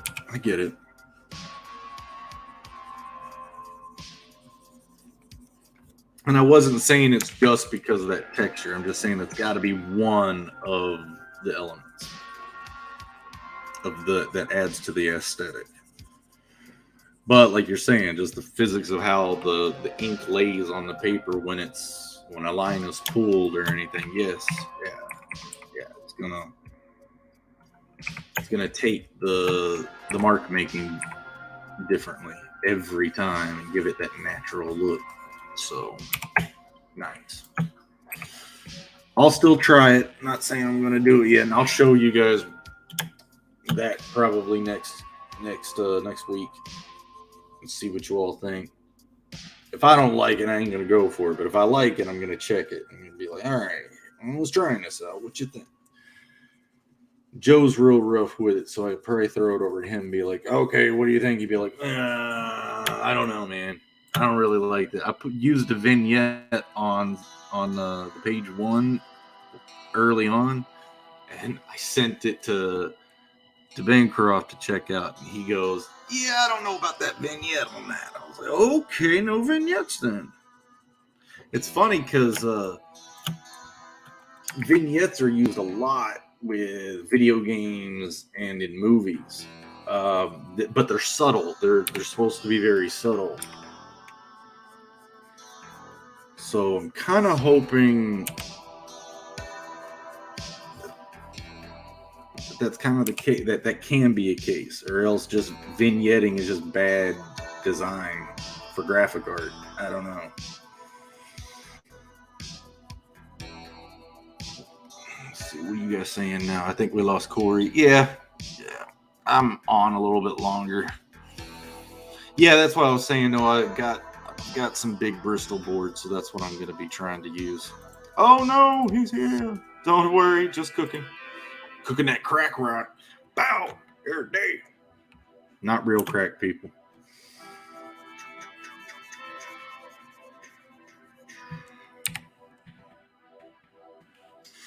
All right, so I'm going to do a little bit of cheating here. I need these lines to be darker in this section here. So I'm going to select them, clean up my selection, and yeah,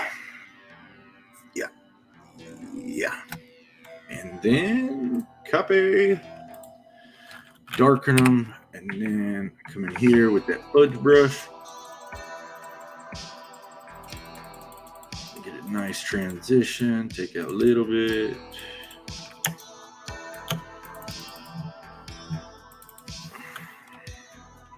Sorry, Noah.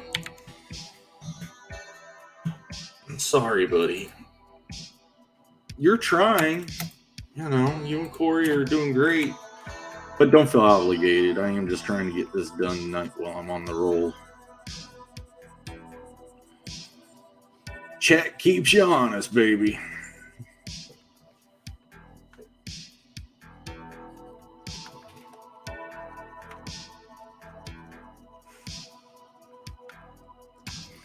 This was saying I've put out more art since doing YouTube and meeting all of you guys and learning and all that. I've just done more art.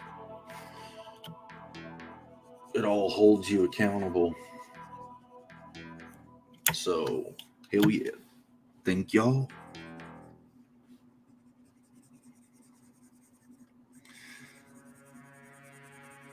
I mean, the game was a lot of art, but a lot of art for a small amount of time with a prototype. I mean, there are people who sunk some time into just what we built in the prototype, but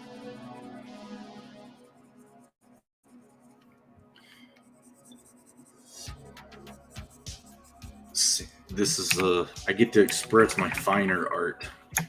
The game art had to be like simplified down because I'm animating it and having to redraw things, doing so many different actions. So everything had to be simplified to make it plausible for me to do it. But comics, I get to take my time with design a little bit more. I don't like the loops that I get in this digital crosshatch. To be honest, you guys will see these looping, and they just look messy to me. So I even see in there. I try to come in with an eraser and start coming in and feathering that out a bit or randoming that out, but sometimes it may go overboard. But I'm very subtle with it because it's cutting into the positive lines, and if I don't do that everywhere, and I'm too strong with it, it'll patch things around. So I have to try to keep it very subtle when I use that, unless I want to go over everything again.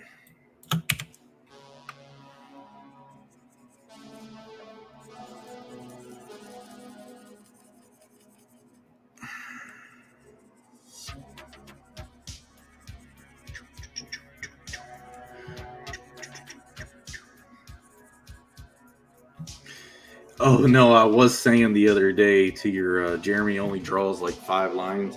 I want to get one of those tachometers or whatever that keep the.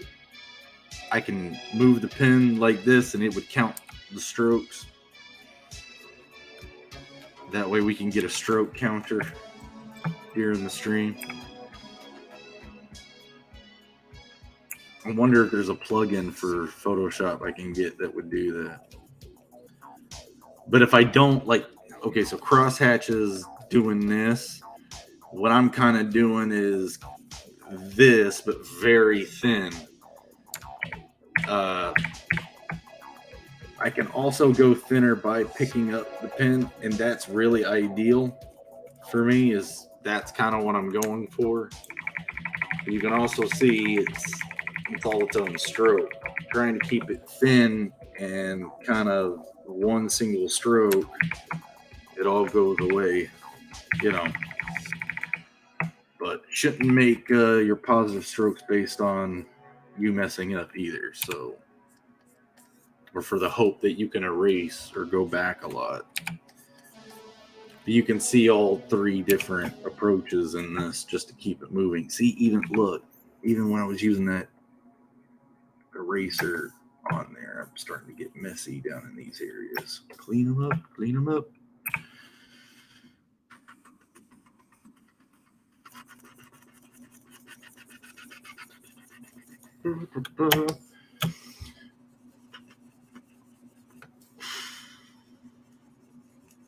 But yeah.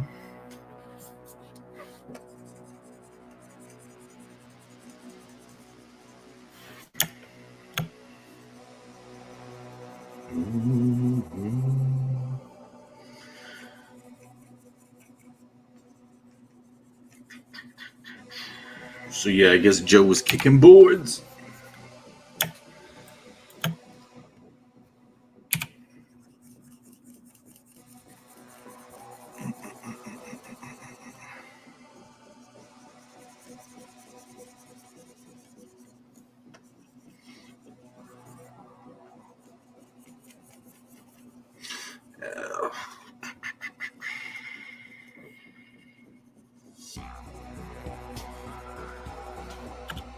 Now I'm feeling kind of what Joe does. It's like, what am I talking about? It's hard to talk and draw at the same time. I'm usually pretty good at this. If I keep it to an hour. After that, what more do I talk about the art? And if I talk conspiracy theories, that can get gnarly.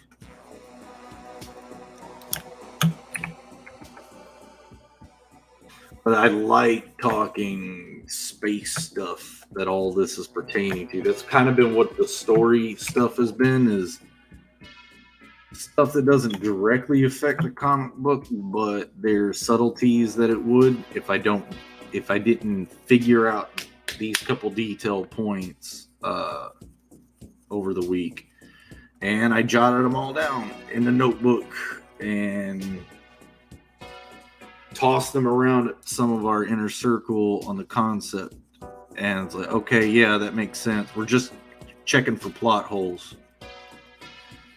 And not just plot holes, but also like I was saying earlier, a little bit of some subtlety in the story or the world building that's gonna help me not make a mistake, or at least just stay consistent with the idea. And it's hard to catch plot holes unless you're constantly reviewing what you got going. And I guess that's what I'm talking about, because I've got such a fractaled concept here.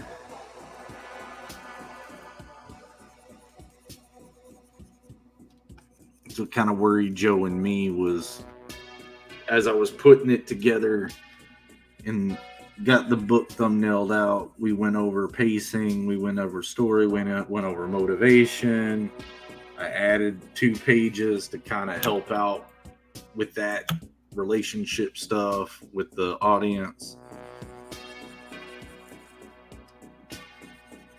But I've got I've got 3 issues planned already that are hard planned, so I know what beats they gotta hit. I know what kind of tempo they gotta keep going with, and I've got them thumbnailed in my head at least. Got it, and I've got the 3rd book actually. I think it's 5 pages thumbnailed and actually color tested too. So I played with some color patches. In fact, I was actually thinking I was going to start with the 3rd book and kind of just leave this story a mystery for a while. But I don't know. That felt off. And then I showed Joe it, and Joe's like, nah, I like the first one better. Go with that one. Keep going with it. It's a better start. But yeah, beyond that, got a nice big adventure. Some battles. Some travel. Some wars. Oh, and there's death. There is death.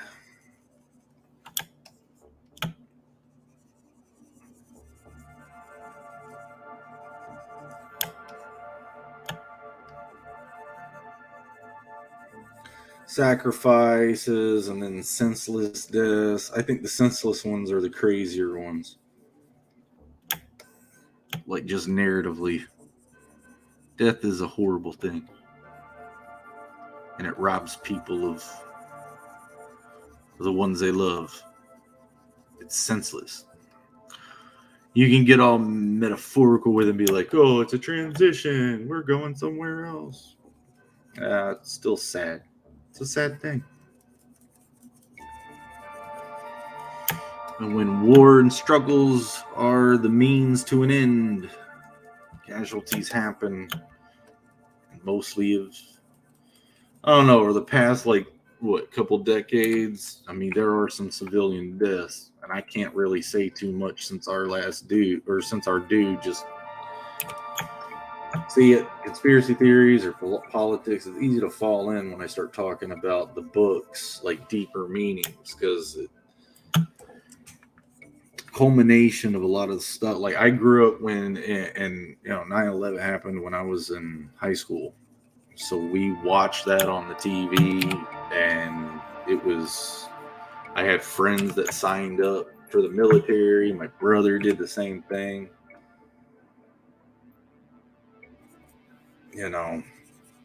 They've lost friends, all of that. And then that botch job that happened with our exit. It's insane. It's absolutely insane. And this world is insane. I'm not nihilist, but someone's got to say it. And we got to try to correct it at least a little bit with our creativity, with our art, with our messages, And not political messages. This isn't like that. I'm just kind of saying, don't we learn from telling stories anymore? Or is it just fan service? And I think CG is thirsting for meaningful stories. And fun ones, don't get me wrong. Things that we can have fun with.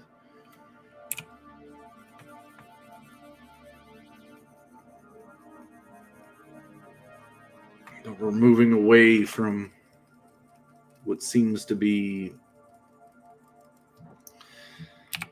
something pretty dangerous in the world of creativity.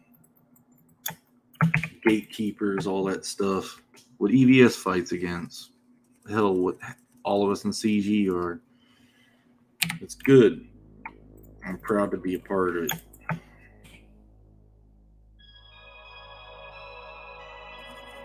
And I'm young in it too, so that's the other thing is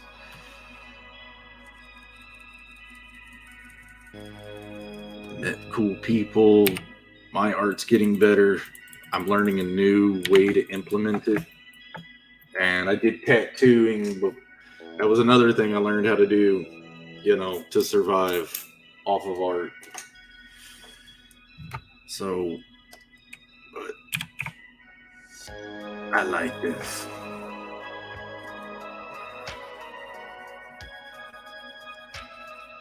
What's going on? Oh, what's up, 24 Eyes? Hey, man. What's up, dude?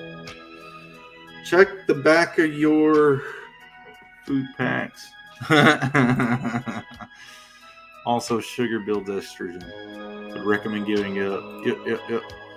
24 hours. What's up, brother? I don't know. My mom cooks me fresh food. My dad knows about soy, so I doubt. Must be nice. Even the snacks we get, like chips and stuff, we normally get Trader Joe's, which is healthy grocery. But a little bit of sugar can't hurt anyone. Yeah. I'm a chocolate guy. When I was younger, I had a better, stronger sweet tooth, but something about becoming older than when Jesus made it further than Jesus did as far as age. But I didn't piss as many people off either. I started to lose my sweet tooth a bit more, but chocolate all day, baby.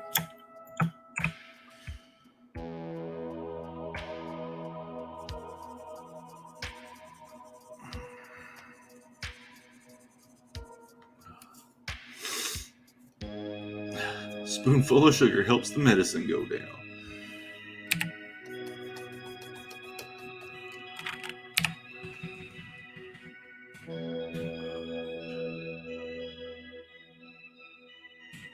Chubby Bunny twins. It said something like that.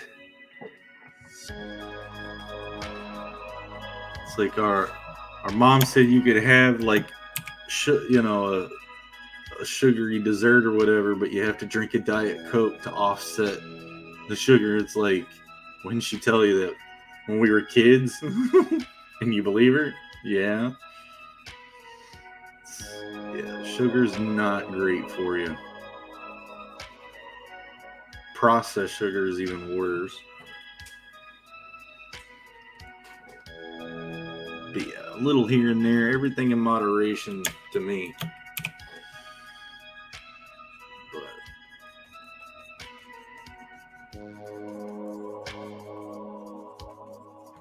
At least I like to think that way.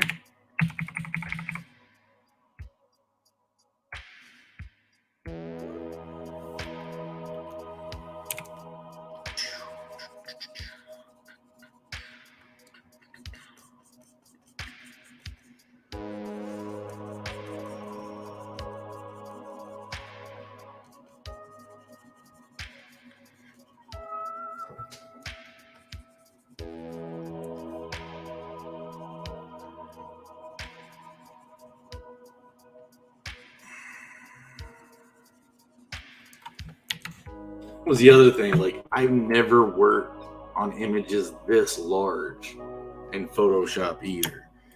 Like, game stuff, you're always trying to make it as small as you could, and even my graphics were larger than the norm for sprite sizes. They're stinking huge.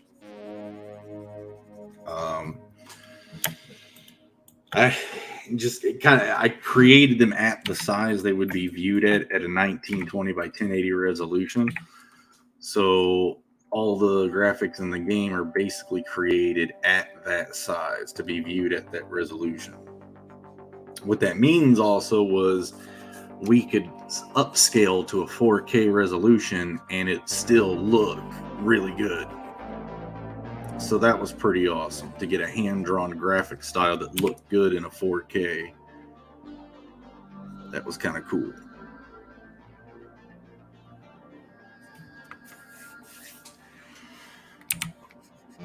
But now this stuff, this is a whole other thing. When Joe told me the size you have to work digitally, and I was like, oh my goodness. No wonder the Barton Bros think my computer is going to blow up. And it almost did. I had to put in extra RAM cards to keep me moving smoothly. But thank you to White for those RAM cards. Didn't get the fingernails on this one, did I?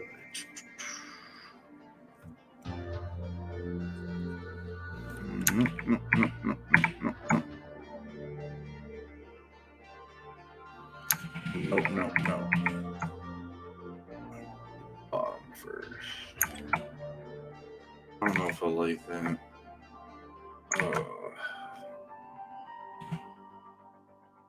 Find where it lands. I think I'm just gonna run with something like that. Yeah. That foot looks like a hand. Yeah, he's a monkey, dude. Or primate-ish, but yeah.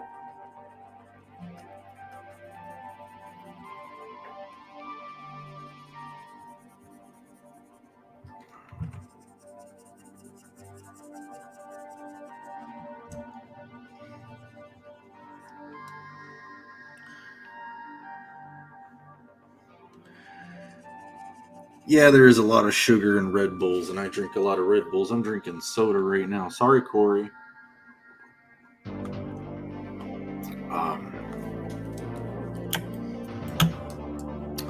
I think I'm older than Corey.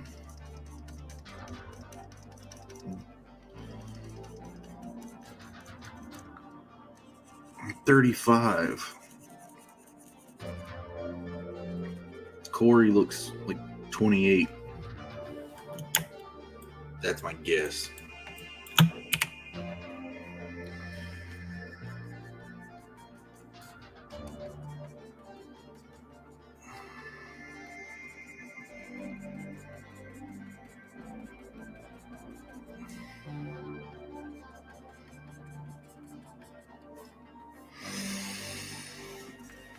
Yeah, you just wait, Noah.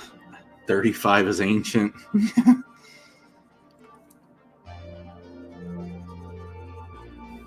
You'll notice that life felt when you were younger like it would take forever to grow up. And the trick is when you're young, you're learning. There's a lot of new information. Your brain's still forming its connections. I think it's up to the age 25 when those connections start to basically that's going to be your personality the rest of your life. So I always try to learn new things, try to keep young and, young-minded at least, and wonder and go, oh yeah, I'm always trying to learn stuff, but it starts to slow down a bit as far as the learning process. And then you find yourself going, wow, all of this is happening too fast. You lose years really quick. They all start to blend together. And you realize you can't go back and get young again.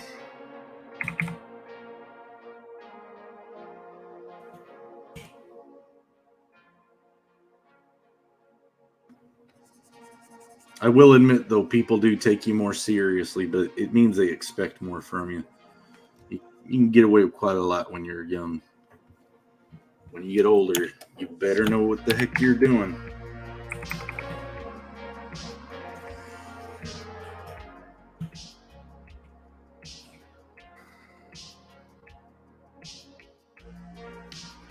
And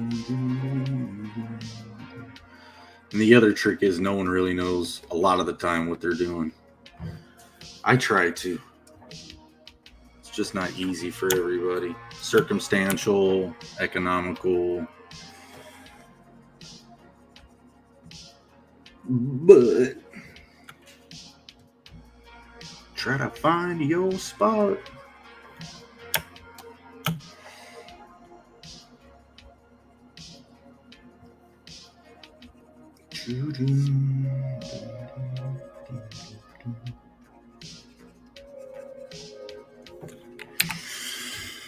Clean up hairy lines.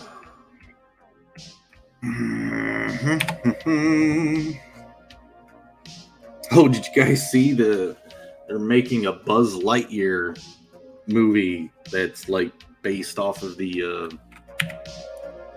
I guess in the Toy Story world, there's a Buzz Lightyear, IP. I thought they would do that a lot sooner though. Basically, I'm saying it took them a long time. But it actually doesn't look, it's Disney, so we all know it's going to be a little wonky, but I think I was like, yeah, cool. They're finally doing it. Didn't look that bad. Oh, what's up, D-Wag? What's up, buddy? Yeah. What's up, man? How you doing? guys been listening? Feeling sick. Oh man, sorry, D-Wag. Alright, dude, you go rest, man. Love you too, bro. Ow. Yeah.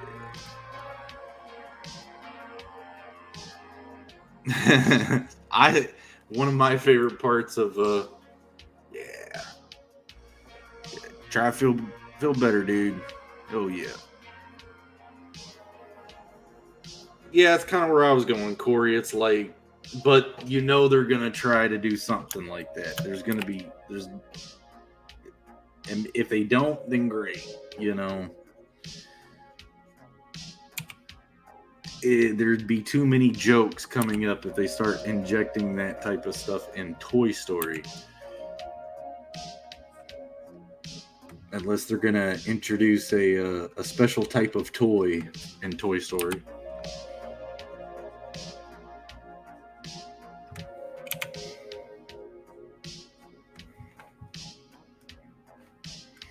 Noah wasn't here. I got a lot of jokes, but he's here, so I can't say them.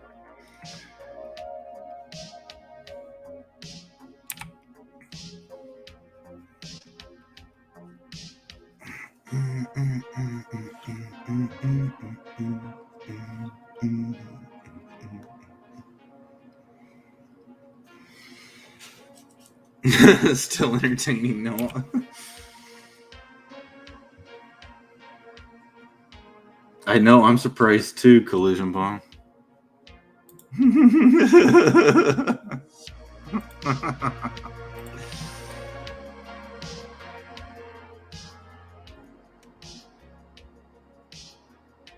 No, they were pertaining to adult style jokes. I was gonna kind of stain anyone's thought on Toy Story if I move forward with that. So I was like, I don't really need that on my channel anyways. I'll keep that to myself. I might tell everybody the joke in DMs, but not on the channel.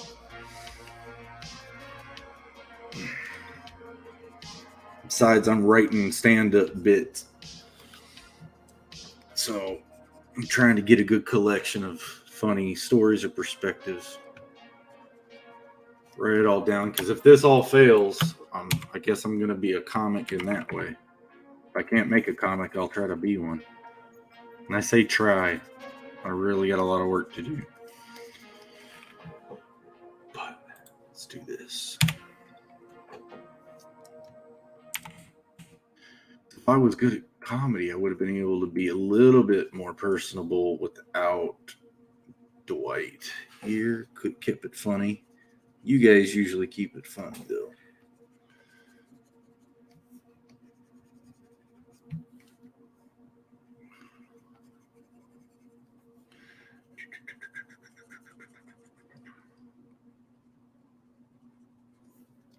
There's this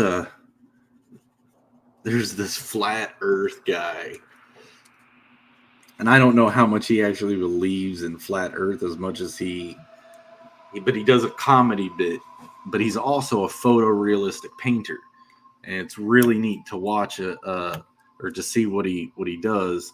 And he had a channel like 10 years ago or whatever where you could see him like using mops to paint floors and everything. It was really cool, but it was textures. But he claims to have worked for NASA and would doctor up the photos of planets and stuff, because they got to clean them up for some reason, or they're all composites anyway. And you got, back then you had to kind of like, but his whole bit is showing you these photographs and going like, see, they're telling you that's a different photograph, but look, it's the same cloud formations. They just flipped it.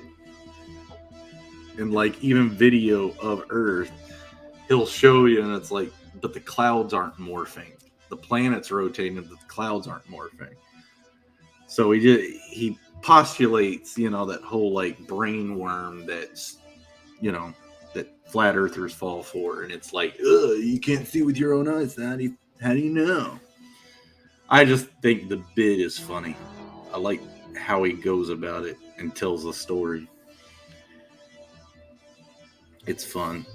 I'm not a flat earther, but it's a cool little bit to see an actual like realism artist do a comedy bit that actually kind of is meant to break your brain a little bit. And he does a pretty good job of making you pondering these things, but obviously he's not trying to tell you the Earth's flat either. He's just like, it's but I think he does in his other videos. But I know the bit, it doesn't do that.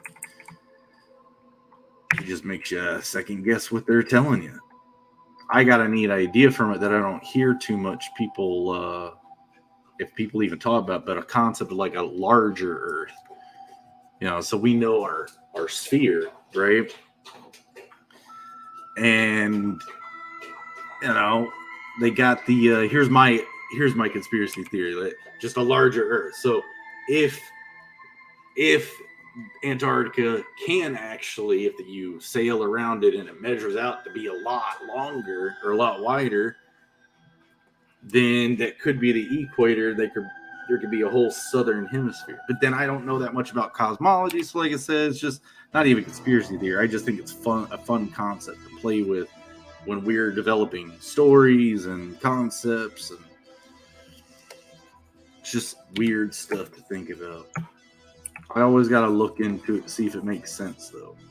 And I didn't care about that concept enough to have done my research yet. So maybe I shouldn't have even said that.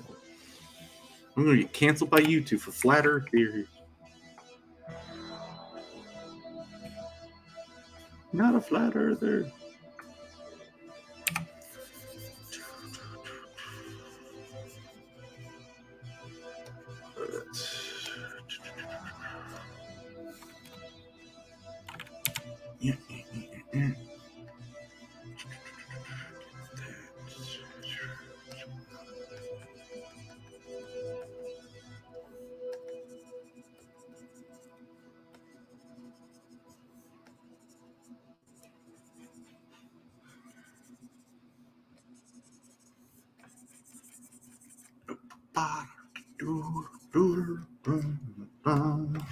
Okay.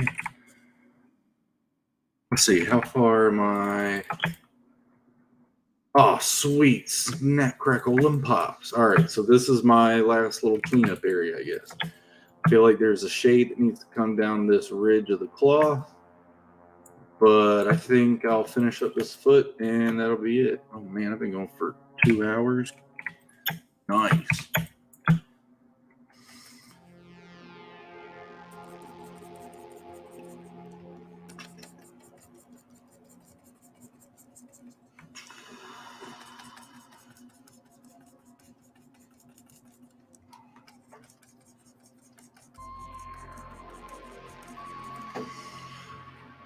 Oh yeah, Dwight's made an awesome progress on another game project that we got going on. It actually expands on the same type of backbone mechanics that we can bring over into Beckon for the scalability. But it is a different IP for us to explore those mechanics a bit more. And then when we mature them there, we can actually bring those over into Beckon and get to be able to expand it a bit more. Possibly even get work back going pretty full steam on Beckon. That'd be nice. But we have to do a couple of things. At least that's our style of, research and development. Playing around with a few projects that allow us to experiment with things before we go in and expand too much. It's kind of like doing that ashcan printer vetting thing. I didn't know what an ashcan was until I got into CG, and I was like, oh, cool. That's neato. So.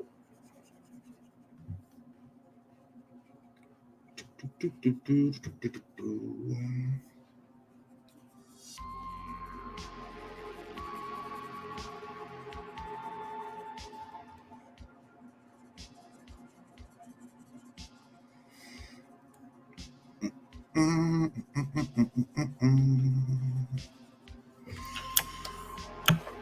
get the calcium. Get some shade in there.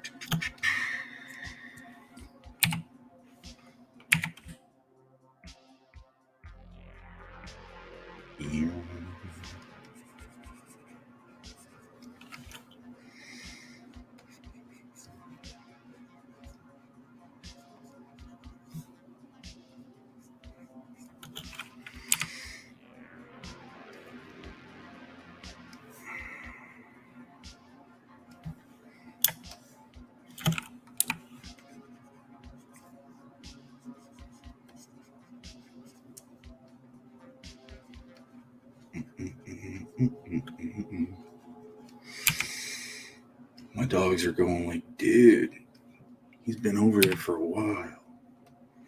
They've been quiet. I can hear them breathing. They doing good. They just chilling. Man, my little new one, he's almost the size of his dad now. And he's 4 months old. His legs are thicker and his paws are like this. He's a Malamute. I believe Alaskan Malamute mixed with Shepherd and Husky. He's going to be big. I don't know what the heck I was thinking. I know what I was thinking. The dogs had kids, so I was like, oh, let me get one. It was nuts. The mom and Talon have been friends most of their lives. And then, so we got them together, me and a friend, and we weren't watching them, and that was enough to do it. So he got neutered after the fact, and the puppies were awesome. They're all healthy. We got their shots and found homes for them. But yeah, they're all getting pretty big, and I've got the biggest one apparently. He's already like 40-something pounds. He's huge. Chunky too. Looks like Alf. I've showed him on screen before.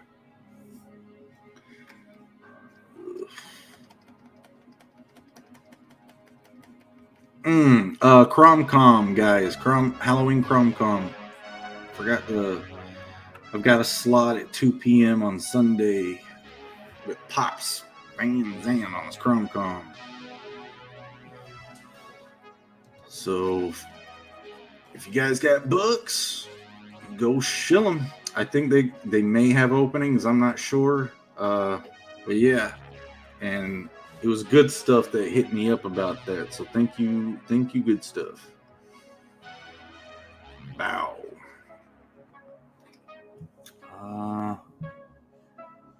Jeremy will not make it in comedy just because you have a funny face. That's a good one. As charming as plank of wood. Huh. Teak. Oh, so Teak.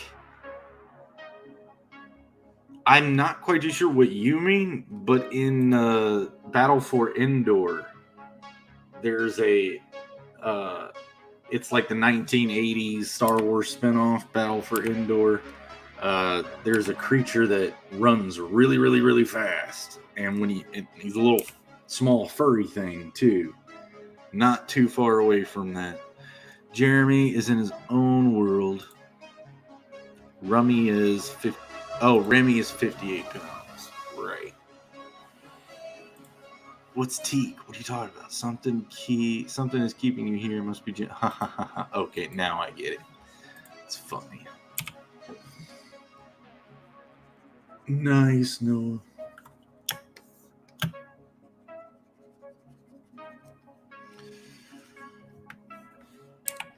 I gotta finish the Lucent.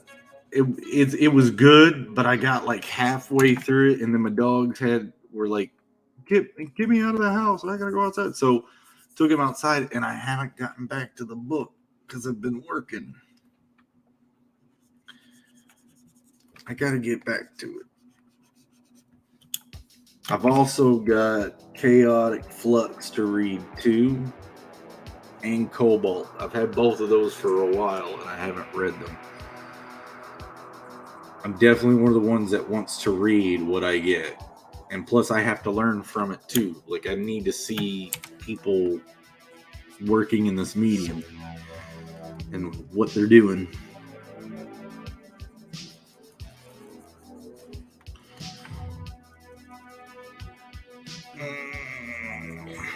Little bit just woke up.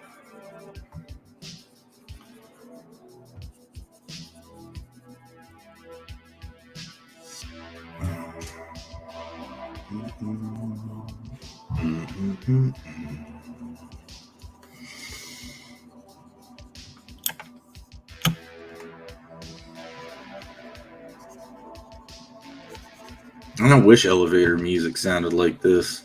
You should have heard it was called Muzak in the day. I used to work in a grocery store as a stock boy, and that's all that would be playing on the radio or on the, the store's intercom. Would be like really cheap Muzak versions of popular songs.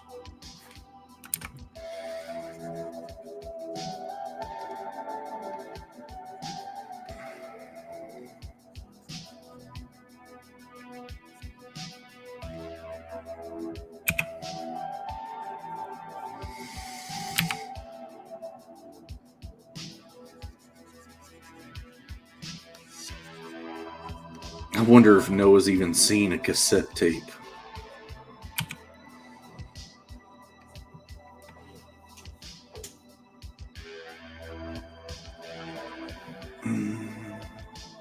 I used to have War of the Worlds from Orwell. Or was that his name? The one that was on the radio station. Used to have that on a cassette tape. That's not Orwell. Orwell's 1984. What am I thinking of? Orson Welles. That's what it was.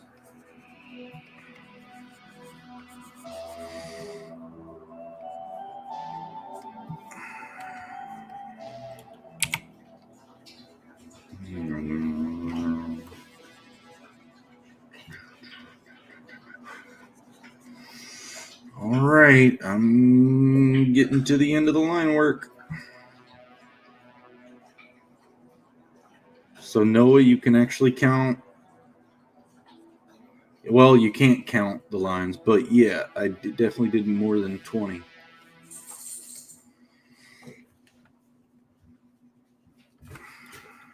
Okay, remember to keep some of the bounce light there. Blend some of this stuff in. It looks looking a little nasty. Carve up the mask layer. Ding, ding, ding.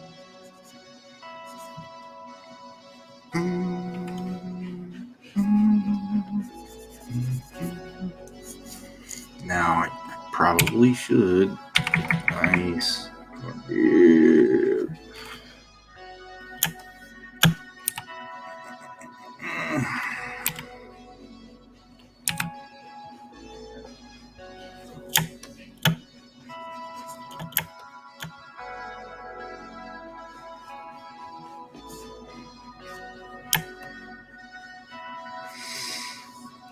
Oh yeah, okay, so I've got to get that shade down here.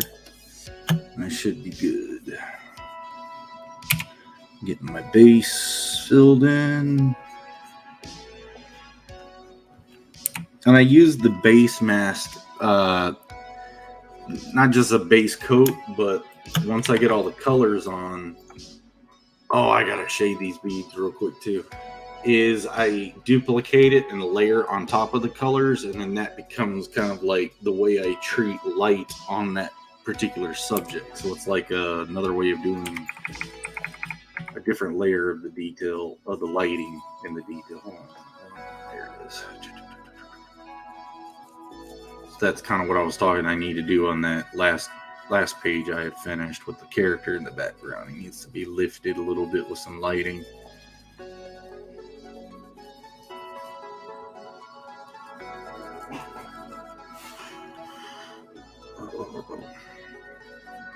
Kind of missed some stuff here.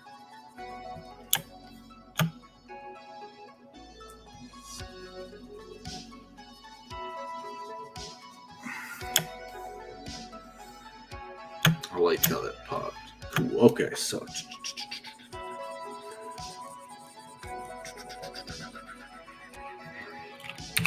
ew, that pull off was nasty. Come on.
Yeah, well, I'll get the bead shaded up.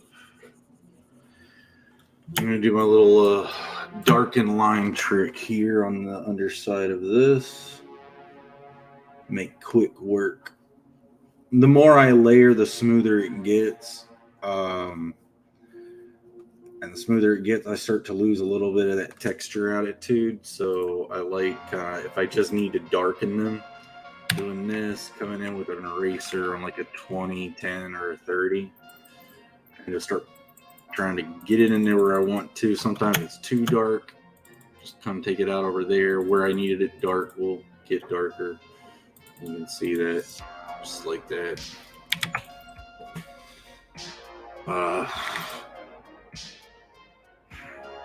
I'll use the color to kind of come in there. That a bit. And here's the other thing.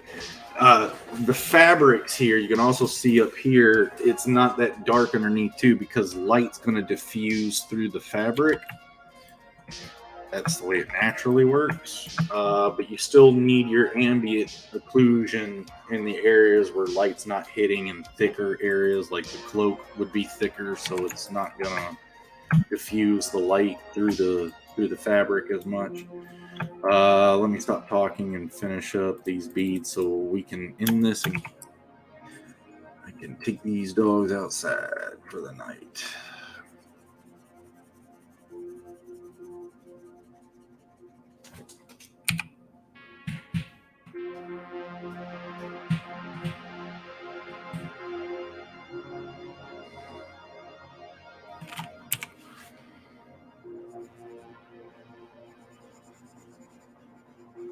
This is more like just texture shading because, again, I'm going to be letting the color do a lot of it. I've talked about these type of beads in the shows before. I'm okay with some of their shading looking kind of jagged because, in my mind, if we zoom up on them, we would see these little carvings on the inside of them, or, on the surface of them. And when you spit in the mud, or pour water in dirt or whatever, you can take a bead and roll it in it, and it creates hieroglyphs or a readable, pictographical type carvings that tell a little story. So for most people, it's kind of who they are, where they're coming from, maybe like souvenirs of their life experience. They were at this place, so doing this. It's just a cultural thing with the whole planet. So you'll see a lot of my characters with these beads and decor. So that's what those are. It'd be cool to kind of make a few. But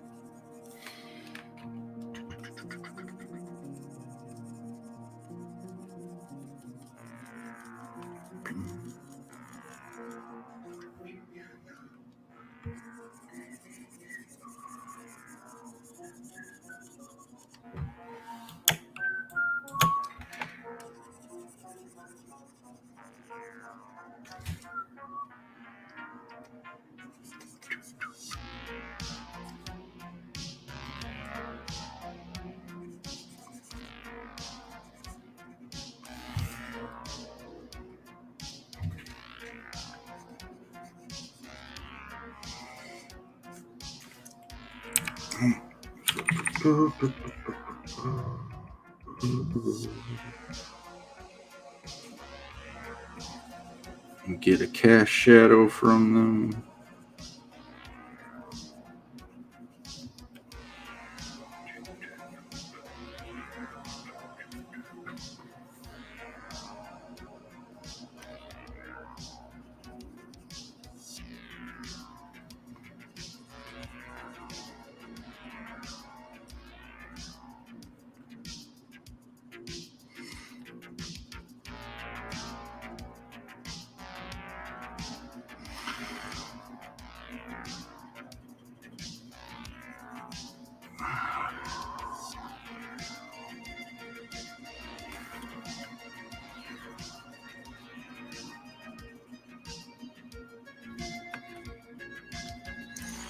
That's the other thing. The shadow cast is there, but I missed the sphere here.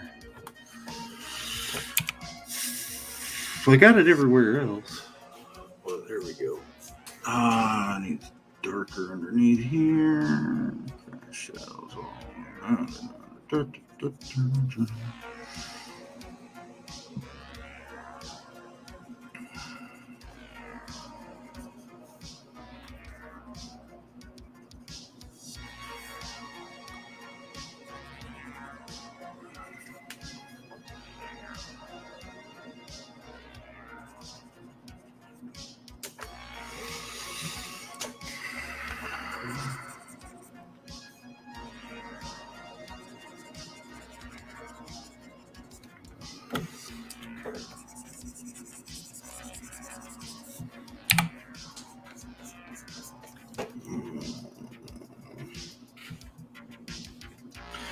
Oh, I'm on that other layer, that's what.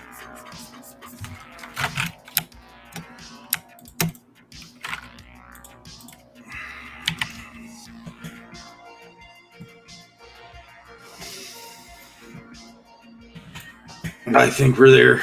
Okay, cool. Yay. No. Hold on. Contrast underneath here. A little weak.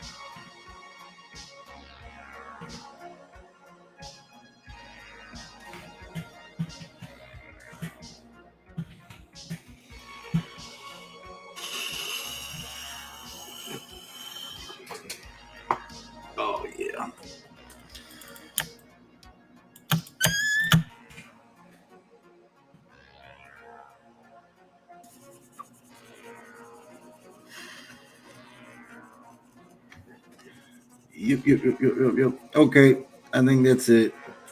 I'm ready for a break, and that's basically kind of where I wanted to get to. Guys, thank you so much for sticking around all this time. That's fun. All right. Well, that was it. Thanks, everyone. Hopefully next week we got a few other people jumped in. Like Dwight jumps back. Maybe Joe might not be kicking some boards.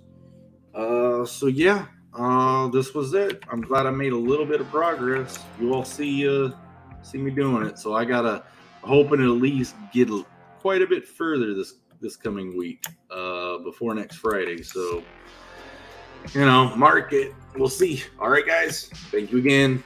Laters.